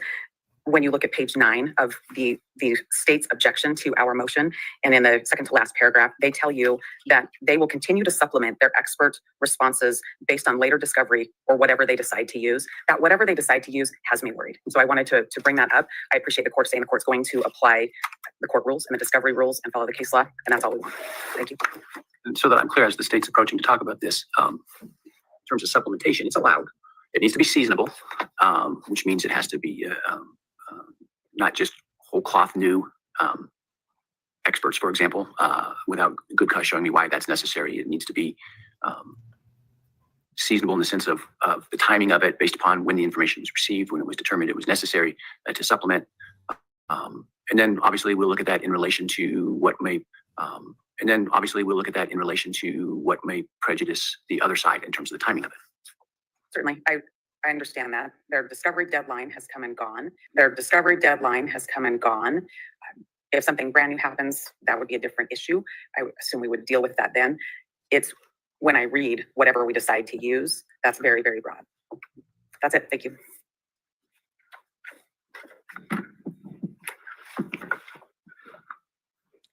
I don't know. It might have been there because short. I don't think that there's really much. Quiz would sit back here. State's position, we've complied through our expert disclosures with Criminal Rule 16b7, as well as your court's scheduling order. State understands the framework that you've outlined. We were under the same impression, and I don't think that there's anything else in dispute. Yeah, so let me give you a word of caution. Sometimes there's dissonance between what an expert thinks that they're going to talk about and what the lawyer understands from that expert, and the lawyer submits these disclosures. And I think it's really important that you be on the same page if you don't have a specific written report from the expert about what it is they're going to talk about, and make sure that you have supplemented and that you have provided a listing of the opinions that are going to be provided and whatever else is required under the rule in terms of what that's based on. And I would encourage both sides to over disclose those opinions in caution rather than under disclose. Because two things. One, you may find yourself in a bad position if you're not allowed to go into an opinion you felt you were going to be allowed to go to because it's not disclosed. And two, I don't want to spend half our day at trial with me saying, where's that disclosed at? And then chasing the jury out while you dig through your thousands of pages trying to find where that is. And so the more exhaustive your disclosures, the less likely it is it's going to draw that objection, and the less time that we're going to waste at trial trying to find where you disclose that. And so I think sometimes, and I'm not saying you did that in this case, I think sometimes lawyers view this expert disclosure requirement as sort of tedious work that they need to get done in order to comply with the timeline, a requirement of the court, and then they sort of move on from it and forget about it. It's a dangerous tact to take. It is, for the case, one of the most important things that you can do is to understand what the person is going to testify to, and give a disclosure of what they're going to testify to, what those opinions are. And to be looking at that as you're thinking about their testimony, as you should be doing certainly now, even though it's months away from trial, on a continuing basis. So I would really stress the importance of that in a case, particularly of this import. You know, and so don't feel like your job is done at this point, because I would suggest to you it's not. That you may consider needing to do some cleaning up and making sure things are more fulsome in the scope of those disclosures and what you're doing. The other thing, you know, I think you tried to do to a degree is you thought, well, we think this is fact testimony, but, you know, in an abundance of caution, we're going to put it in an expert disclosure. Well, if you're going to put it in an expert disclosure because in an abundance of caution, it could be viewed that way, suggest you treat it that way in terms of what you give. Okay, thank you. And that goes to both sides. I haven't read your disclosures yet, so I don't know, you know, where that stands, but certainly goes to both sides. And I know that also, you know, that the rules are different as to what the defense has to disclose necessarily and what the state does to some degree. And so I appreciate that. Well, I think the court will anticipate that there's a rather large filing that contain a lot of actual reports. Your Honor, listening to the court's comments and understanding where we were a moment ago when we spoke, I feel like I must go through what their disclosures were because there are so many lists. My hope was that they would be limited because they didn't fulfill their disclosure requirement, and we did, and that put us at quite a disadvantage, not knowing what their experts would say. And if they supplement, you certainly can supplement based upon what they supplemented, and I will permit that, and that's kind of the nature of the beast. I do appreciate that, and should that become necessary, we'll definitely take you up on that, Your Honor. I want to make a record about some of their expert disclosures, though. All of the lab people, they have lab reports and notes. The Idaho State Police Forensics Lab, I better be really clear on that. Other than the wiggle room language, which would ask that they not be permitted to have any wiggle room language, the lab reports are fine with the exception of one of the witnesses, Ms. Nallen, that they've disclosed, and she's written no reports. Is that the one they said is a rebuttal witness? They said she might be a rebuttal witness, so I suppose now they know what our witness is going to say. I want to talk about the CAST report. The court's heard a lot about the CAST report. When I say CAST report, that's because that's what it's called. It's really a PowerPoint presentation. There's not any analysis in that. There's just, this will be my testimony. This is what it's going to be. Without much more, it's a picture, and it has some dots and some arrows. Your Honor, that needs to be cleaned up. We need to understand the analysis that went into coming up with those PowerPoint presentations. That's just not plain good enough. I would let the court know that the cell phone experts, there's wiggle language in both of those if the court hasn't seen that. Their disclosure number, that's Mr. Cox. That's a person that has not written a report at all. We have no idea besides the state's disclosure what that person's going to talk about. Agent Douglas that I talked about before, I don't think I need to make further record. There's a lot of documents, no analysis, no opinion stated.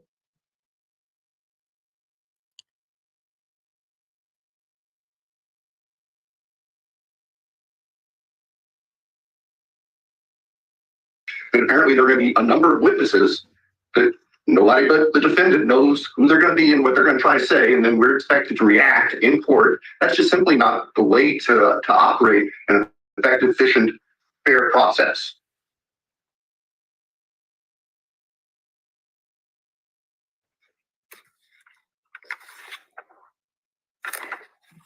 we put several of these in our pleadings, and so I won't go through all of them. I'm highlighting the ones that we're really concerned about.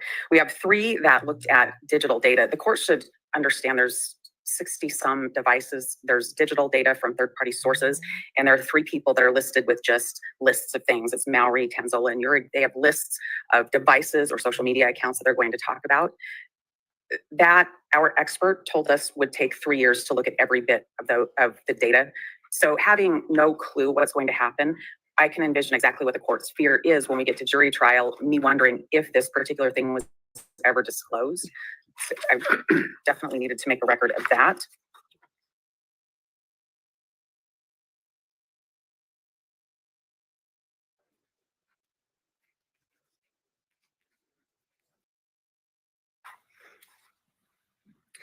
Further, with the lab personnel, there's a caveat that says they'll talk about other people's reports and other things that are outside of their report, in addition to some of the other wiggle language that I referred to. Your Honor, given that the state is now cautioned to think about those things and submit more, I feel like it's important for us to bring out that we have a right to confront the evidence that's brought against us. Brian has constitutional rights, United States and state of Idaho constitutional rights for a fair trial and to confront evidence. The expert disclosures are designed to advise us of what the state is going to do. Their disclosures were insufficient. I appreciate what the court said, but exactly what the court's worried about will happen if we don't have better disclosures. The jury will be in and out while we make sure that we have a clean record. We appreciate what the court said today, and we'd ask the court to order the state to comply or for the court to exclude anything that hasn't been disclosed so far. That's it. So I'm going to give like both sides an example of what I expect. So you understand, there's been talk in this case about DNA. If somebody's going to talk about DNA and your intent is they're going to let the jury understand what DNA is, and essentially going to do a mini course on DNA, I expect to see that in expert disclosures. Not that they're going to do a mini course on the DNA. I expect to see the mini course in the disclosures, if that makes sense, in terms of what their opinions are, what their information is that they are conveying that is expert in nature. And so it really does behoove both sides to spend the time to do that. And that's the last I'll say about that. I burned it all, but bridges, nothing burns quite like a bridge does. But apparently there are going to be a number of witnesses that nobody but the defendant knows who they're going to be and what they're going to try to say, and then we're expected to react in court. That's just simply not the way to operate an effective, efficient, fair Happy process. November. Whatever you do this month, don't feed the polls or the feds. Don't let them feed you. Don't take the bait. Don't play with fire, but burn whatever bridges you need to burn.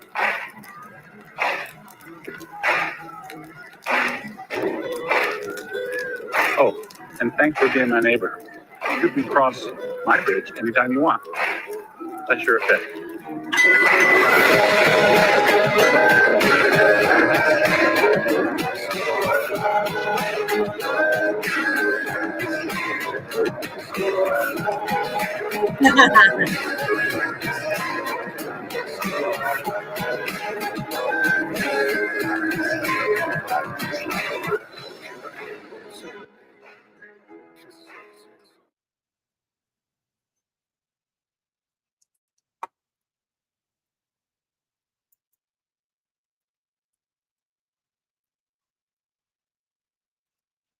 Okay, I want to see. Hey, Amy, good to see you.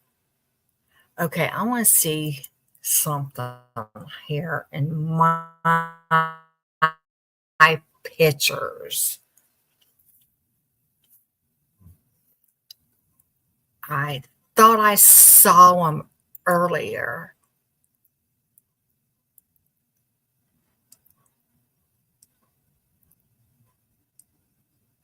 It has to be pictures gallery.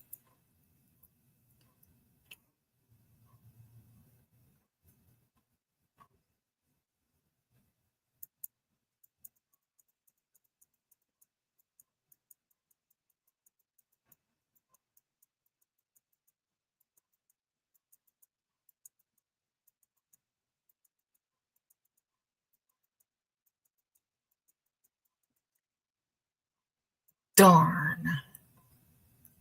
I saw them earlier. They were about Hitler.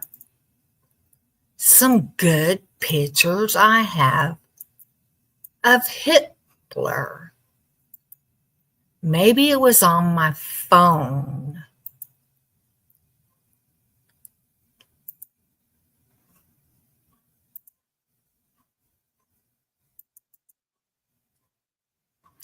No.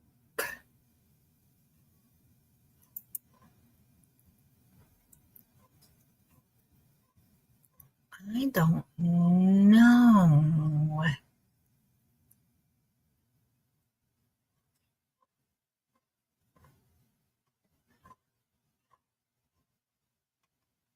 No, I don't see him. Okay.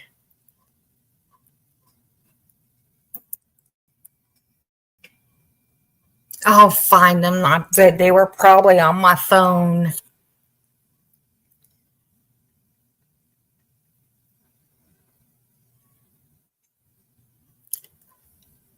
Okay. Yeah, this is what Edie wants me to play. And Casper West. Check this out. I'm going to show you Really how I afforded this car. good. Okay, you ready? All right, 108 car insurance. That's how much I was paying. Okay, I picked up the car a few months ago. What is the information that is exculpatory to the defendant that one of the roommates has? She doesn't want to testify. She has an attorney fighting this subpoena.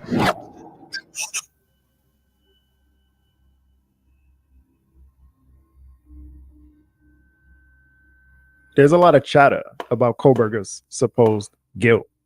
And much of it comes from people who saw him answer yes to the "I'm guilty" question and took that at face value. The media has been conditioning the public to believe he's guilty, which is frightening because no real evidence or motive has been presented. Trust us, we wanted that to be the case. We've looked for a link and we have not found one. This shows how easy it can be to convict someone in America. Paint them as guilty before a trial.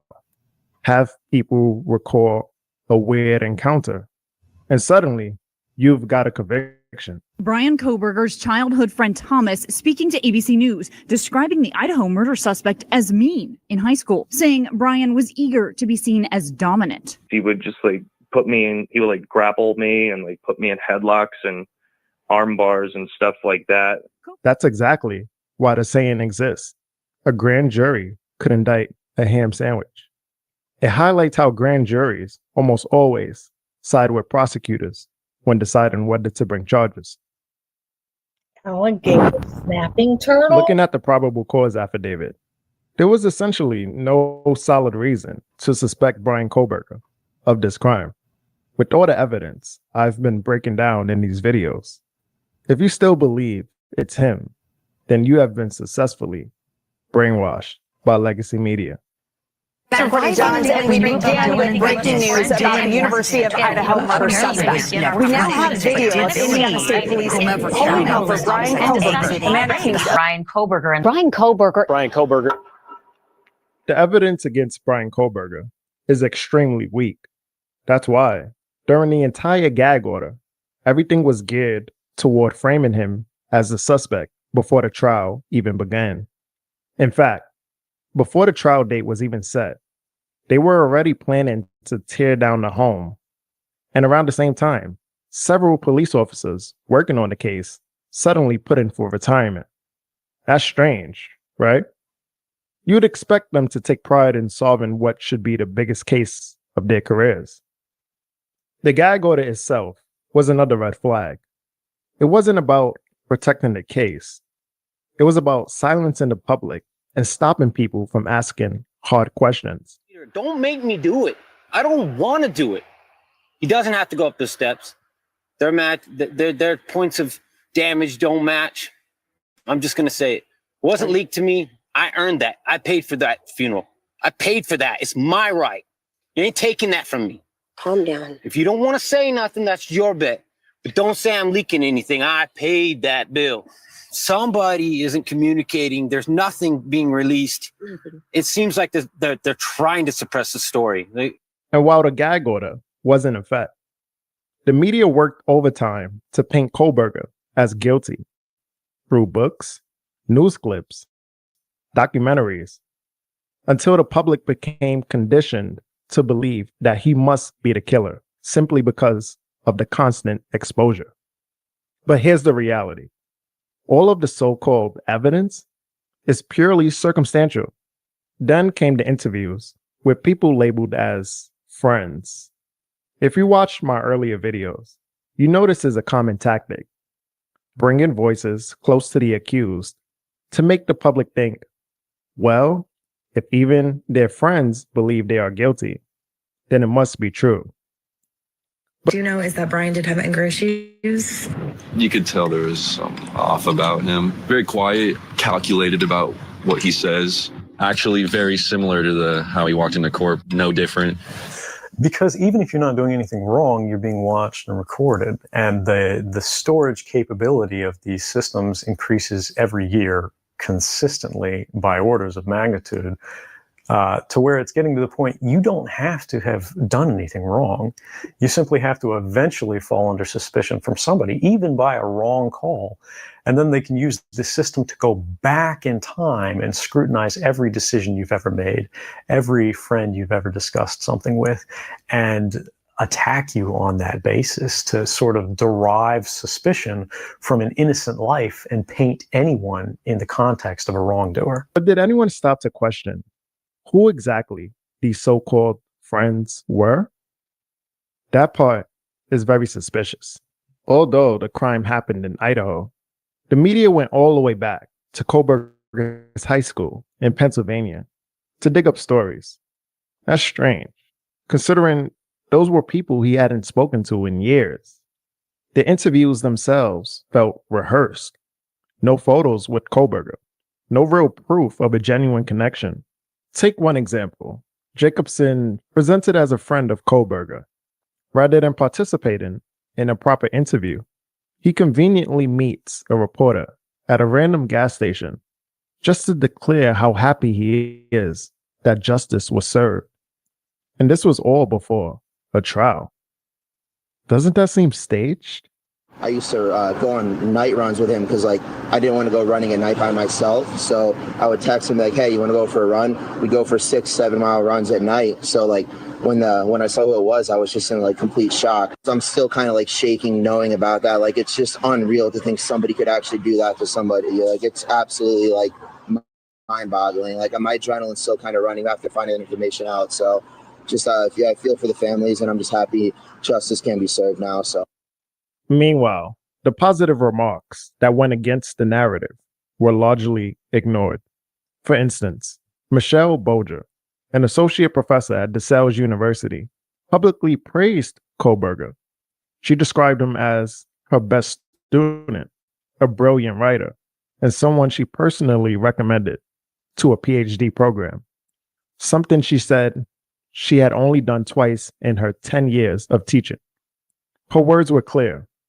He was one of the best students ever. Everyone is in shock over this. I'm shocked at what he's being accused of. I don't believe it. But I get it. This news is upsetting. I haven't slept at all since hearing about Brian. Yet, those statements barely made headlines because they didn't fit the image being pushed. His name is Gabor Mate. What he discovered is that the body holds everything the mind tried to move past. He's hosting. It seems like it would have made more sense to speak with people who actually knew Kohlberger recently, rather than digging up old classmates from high school. Why didn't they do that? Instead, the coverage leaned on fraternity alumni, certain faculty and staff who spread negative messaging to control the narrative at Washington State University. One professor even claimed Kohlberger was so problematic that if he ever became a professor, he would stalk and assault students and urged coworkers to push him out of the program. That sounds rehearsed, more like personal dislike than genuine concern, as if they were looking for any excuse to get rid of him. On the night of the Idaho slayings, Kohlberger said he was stargazing, which actually fits his personality. He wasn't at the crime scene, and the DoorDash driver admitted she never saw a white Honda Elantra, only a tan sedan and a man with spiky red hair around 4 a.m. But no Kohlberger. If prosecutors are certain he returned to the scene at 9 a.m. that same morning, why haven't they released a clear video of him in front of 1122 King Road? If that evidence exists, it would have been the first thing they presented. Instead, they show grainy footage of a car and simply attribute it to Bryan Kohberger. What we do know is that the real targets appear to be the girls who had dropped their sorority, with Ethan as collateral damage. But something feels off about the timing. They carried out the attack during the weekend of Dylan's sorority formal, a time they would have known Kaylee was going to be there. This all seems to be connected to Greek life. Someone clearly knew when Kaylee would arrive, and only a select few had that information. Every victim in the house suffered multiple stab wounds, but Kaylee had additional trauma to her face. This suggests that someone worked with another person to specifically target her. Also, not a single surviving roommate chose to call the police at 4 a.m. Both failed to call, which is highly unusual. Are we really supposed to believe they both went to sleep, woke up at the exact same time, and only then decided to call 911? There was tension between the girls in the house and the sorority chapter. Dylan, for example, couldn't pronounce or spell her roommates' names correctly. Yet, she was crying her eyes out on the scene after cops arrived, which seems very strange. So Ethan, how old is Ethan? I believe he just turned 20. 20? And it's Chapin, Chapin? Yes, I believe. Okay. Do you happen to know either of their date of birth? No, I know Sienna's date of birth. Okay. No worries. And Ethan's also a U of I student? Yes, he is. And you don't see him here right now? You see, but I'm pretty sure he's in that room. I think so. I think it's left. I don't know for sure. All right. And then the two additional roommates that aren't here right now, They're not. that aren't here with you, Yeah. What are their names? Maddie Mogen, MADDIE MOGEN. And then Kaylee, KAYLEE. Goncalves, GONCLAVES. I think that's how you spell it. How old is Maddie? 21. Or 21 or 22. I can't remember. They're both over 21, but I don't know exactly. I think so. How old is Kaylee? Over 21. I believe she's 21 or 22. Sorry, I don't blame her. It's okay.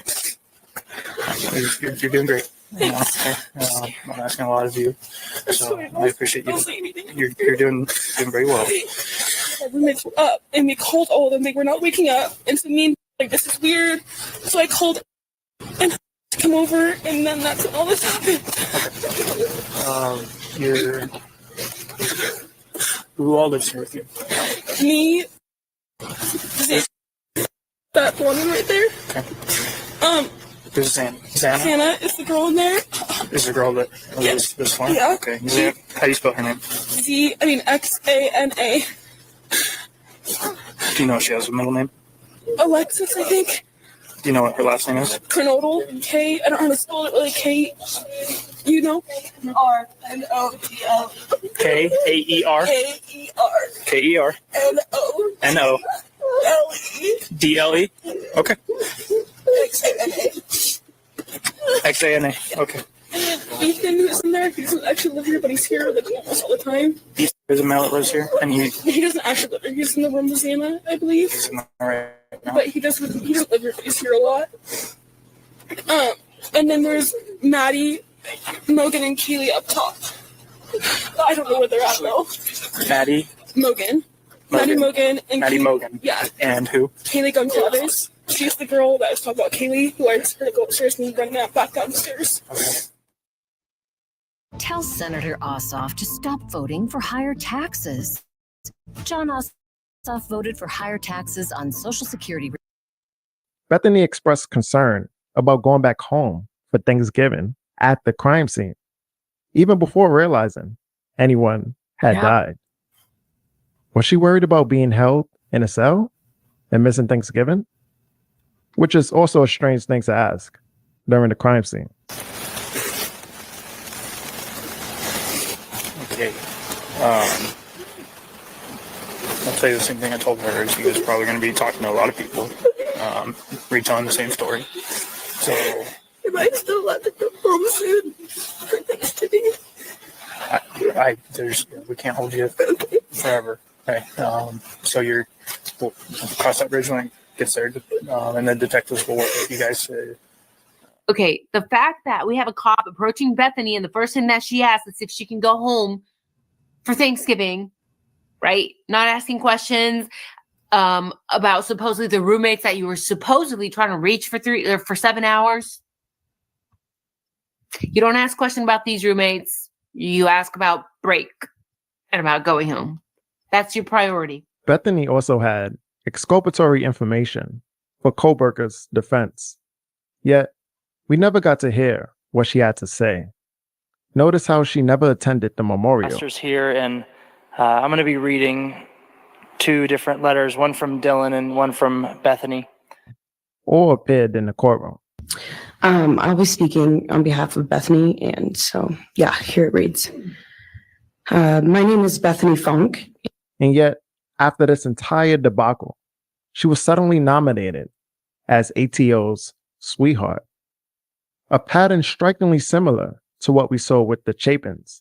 Hunter and Maisie. On Sunday night, that fraternity named Ethan's sister Maisie, right there in the middle, their official sweetheart of Sigma Chi. You can see Ethan's brother Hunter. He's like right behind her to the left with his arm up and around a friend. He's standing there behind his sister. He's also a Sigma Chi member. Those brothers then serenaded Maisie with their famous song, Sweetheart of Sigma Chi, and they each presented her with a rose. The song and the ceremony are actually world famous, recorded dozens of times, and actually made into 2 movies as well. Becoming a Sigma Chi sweetheart is a pretty big deal. There is one named for every chapter of the fraternity, and there's an international person who gets that honor as well. The sweetheart can wear the Sigma Chi letters and is considered a beacon of all that the brothers strive to be. And Maisie sounds a lot like her brother Ethan.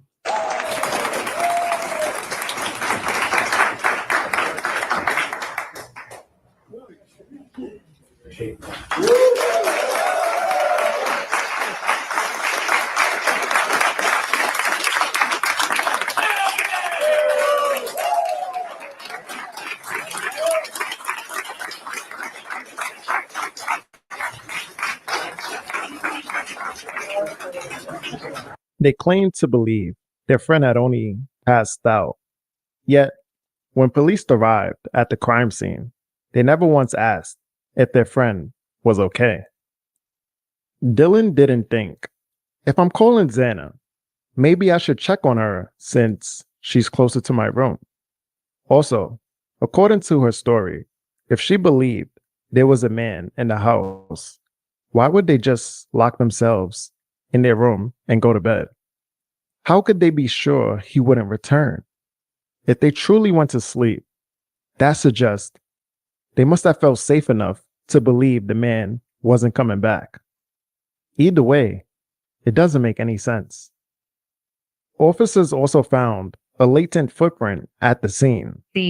Without people making sure lives are saved first, and maybe there is a footprint that isn't perfect or is gone, or maybe there are these melting chemicals that tracked into the house. But they did say they've got one latent footprint that was discovered with a blood sourcing chemical compound. So Larry Koblinski, thank you. Notice that in this body cam footage, Dylan wasn't wearing any shoes. What happened to her shoes? And what did she do with them? What was going on between the girls? On the night of November 12th, Dylan walked alone to the party at the Whites, named for the white buildings on Taylor Avenue. While Maddie and Bethany left together, Xana and Ethan also left together, and Kaylee stayed behind.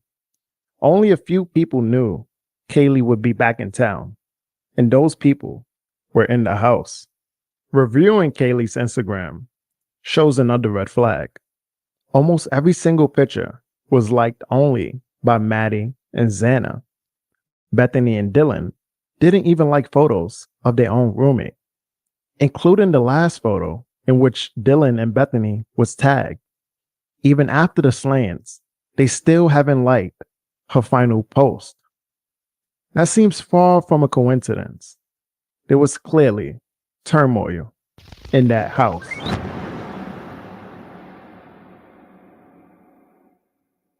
Dylan has mastered the art of crying on command. On a 911 call, she cried while on the phone with police. Can I just tell you what happened pretty much? What is going on currently? Is someone passed out right now? I don't really know, but pretty much at 4 a.m. Okay, I need to know what's going on right now if someone is passed out. Can you find that out? Yeah, I'll come. Come on, Bethany, we gotta go check. But we have to.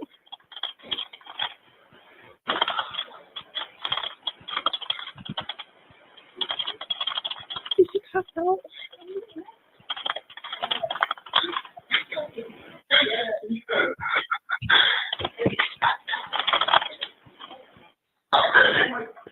She's passed out. What's wrong? She's not waking up. And again, once the body camera was on, even though it was already 8 hours later, They were in the main room. I heard them dancing and laughing. Kaylee went upstairs and she screamed because someone was in the room. She ran downstairs. And I kept calling her name and she wouldn't answer. And then I saw the guy. I just locked the door. And then I ran downstairs. We don't know what's going on. in the courtroom, she still breaks down, even 2.5 years later. Dylan, just take your time, all right?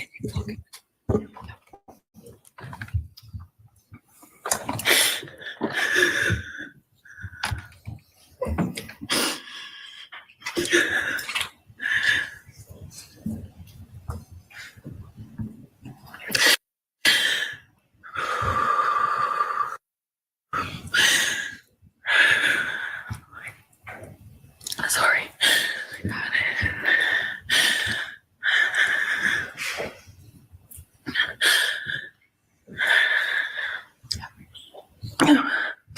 Thank you, Your Honor. At this point, it feels less genuine and more performative for the cameras.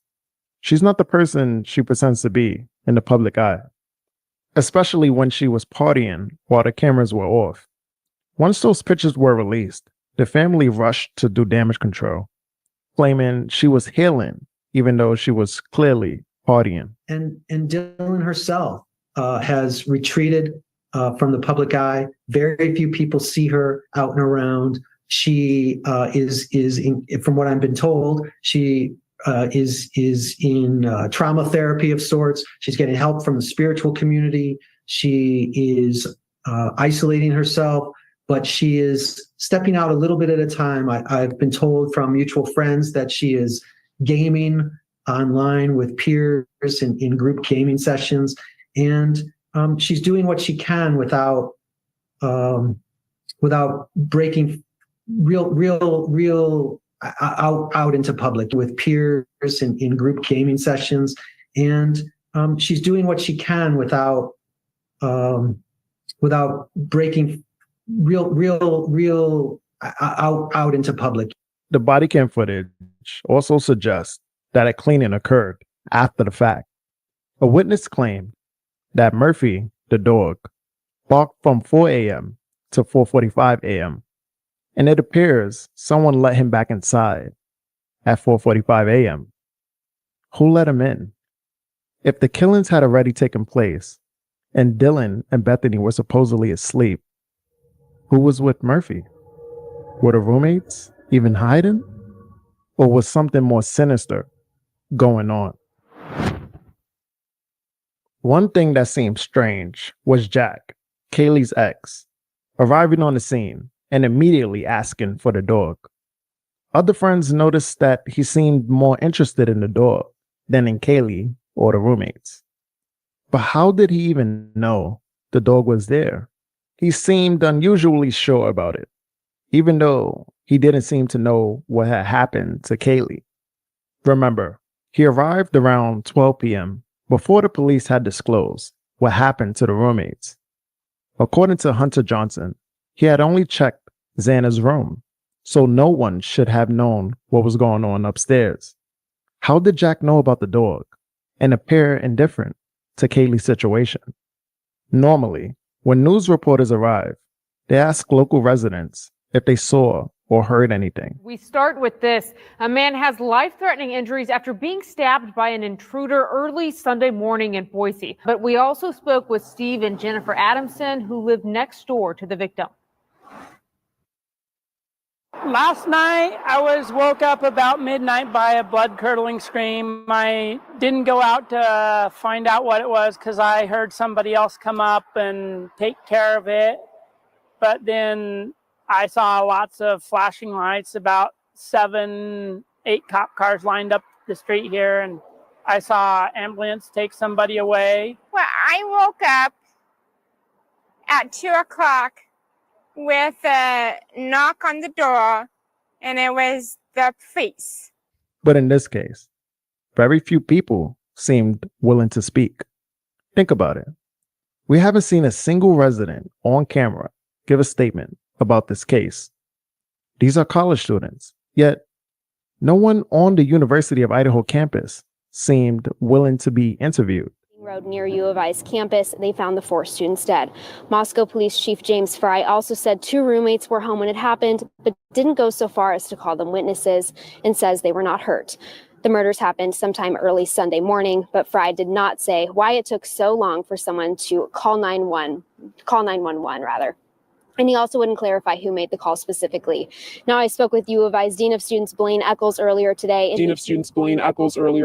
He reminded students to take care of themselves. We have dropping available testing center up on the 3rd floor, Mary Forney Hall. Students can also call 24 hours a day, 7 days a week to our main counseling number, which is 208-885-6716, and select option 3 in the evenings or weekends, and they'll definitely connect with someone as well. I think that's like 4. What sorority are they affiliated with? I don't know. I don't know if they're associated with the. I guarantee you they're associated with the sorority. As many of them are living here. It's an off-campus sorority house. I've been a cop for 22 years here. I'm not stupid. Don't play dumb games with me. I would rather deal with this as a noise complaint than getting a hold of the Greek council and the Greek board and all of that and the dean of students and playing all these stupid fucking games. It almost seems like the entire area knew to stay silent, like the whole town was aware. Even many of the police officers weren't surprised upon arriving at the scene, with the exception of one officer. It suggests that they were familiar with the place and that the neighborhood operates with the code of silence.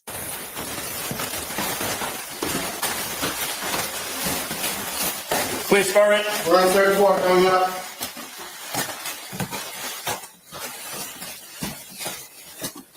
We got another. Let's go, please, Scarlett.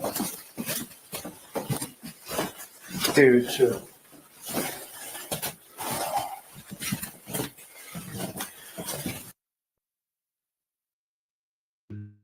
Breast Corrector Bra for Senior Ladies. Made by a 56-year-old lady. Bid farewell to...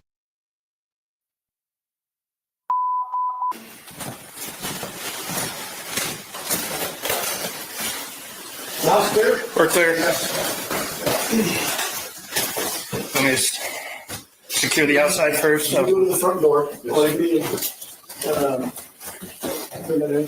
There's a back entry. I was going to start taping it all off. Brian's taping the outside off. Okay. Where's the You're right.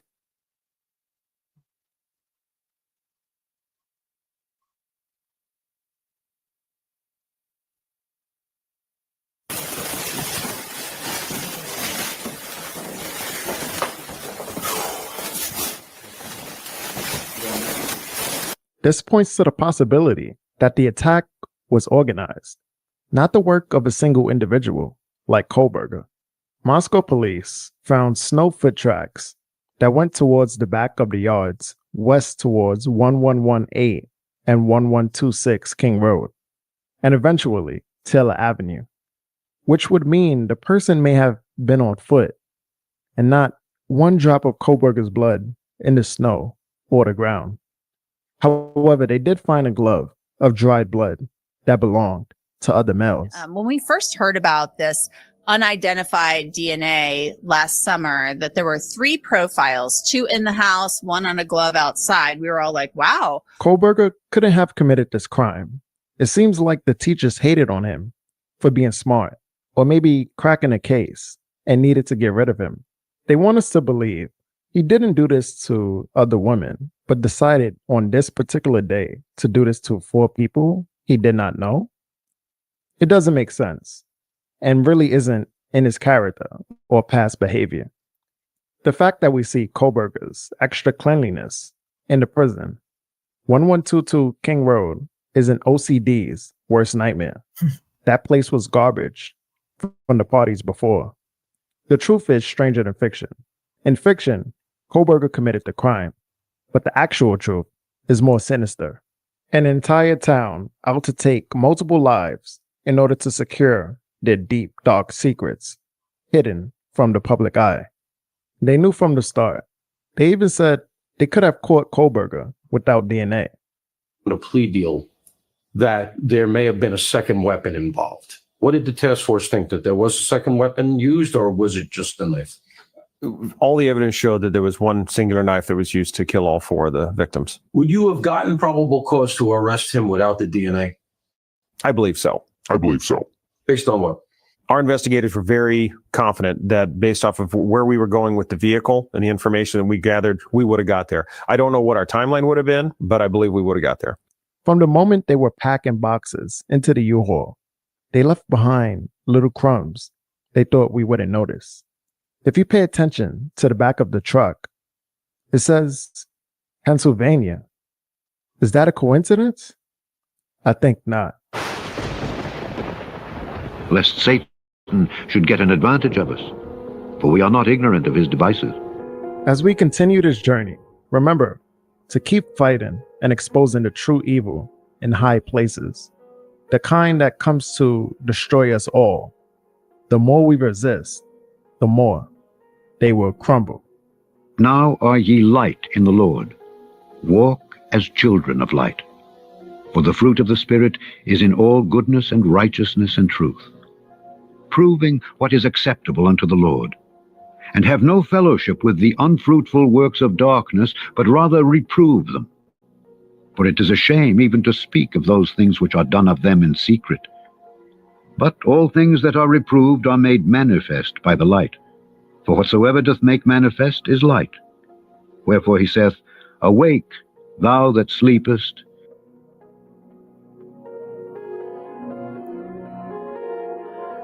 Here's what else ISP told ABC News late this afternoon. They confirmed this is a large investigation, a large crime scene inside multiple levels of this home. ISP would not say if they think it's one killer or more than one.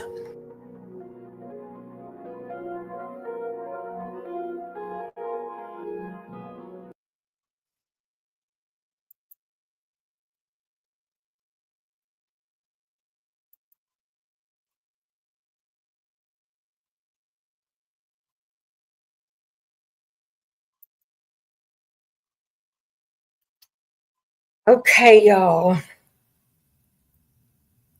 I'm gonna end it. Yeah, I am so tired. Oh, but I'll probably just take a nap and be up in a little bit later because I don't have to work tonight. So I'll talk to y'all later on. I'm sure I'll see you around on YouTube unless I find something and research that I have to show.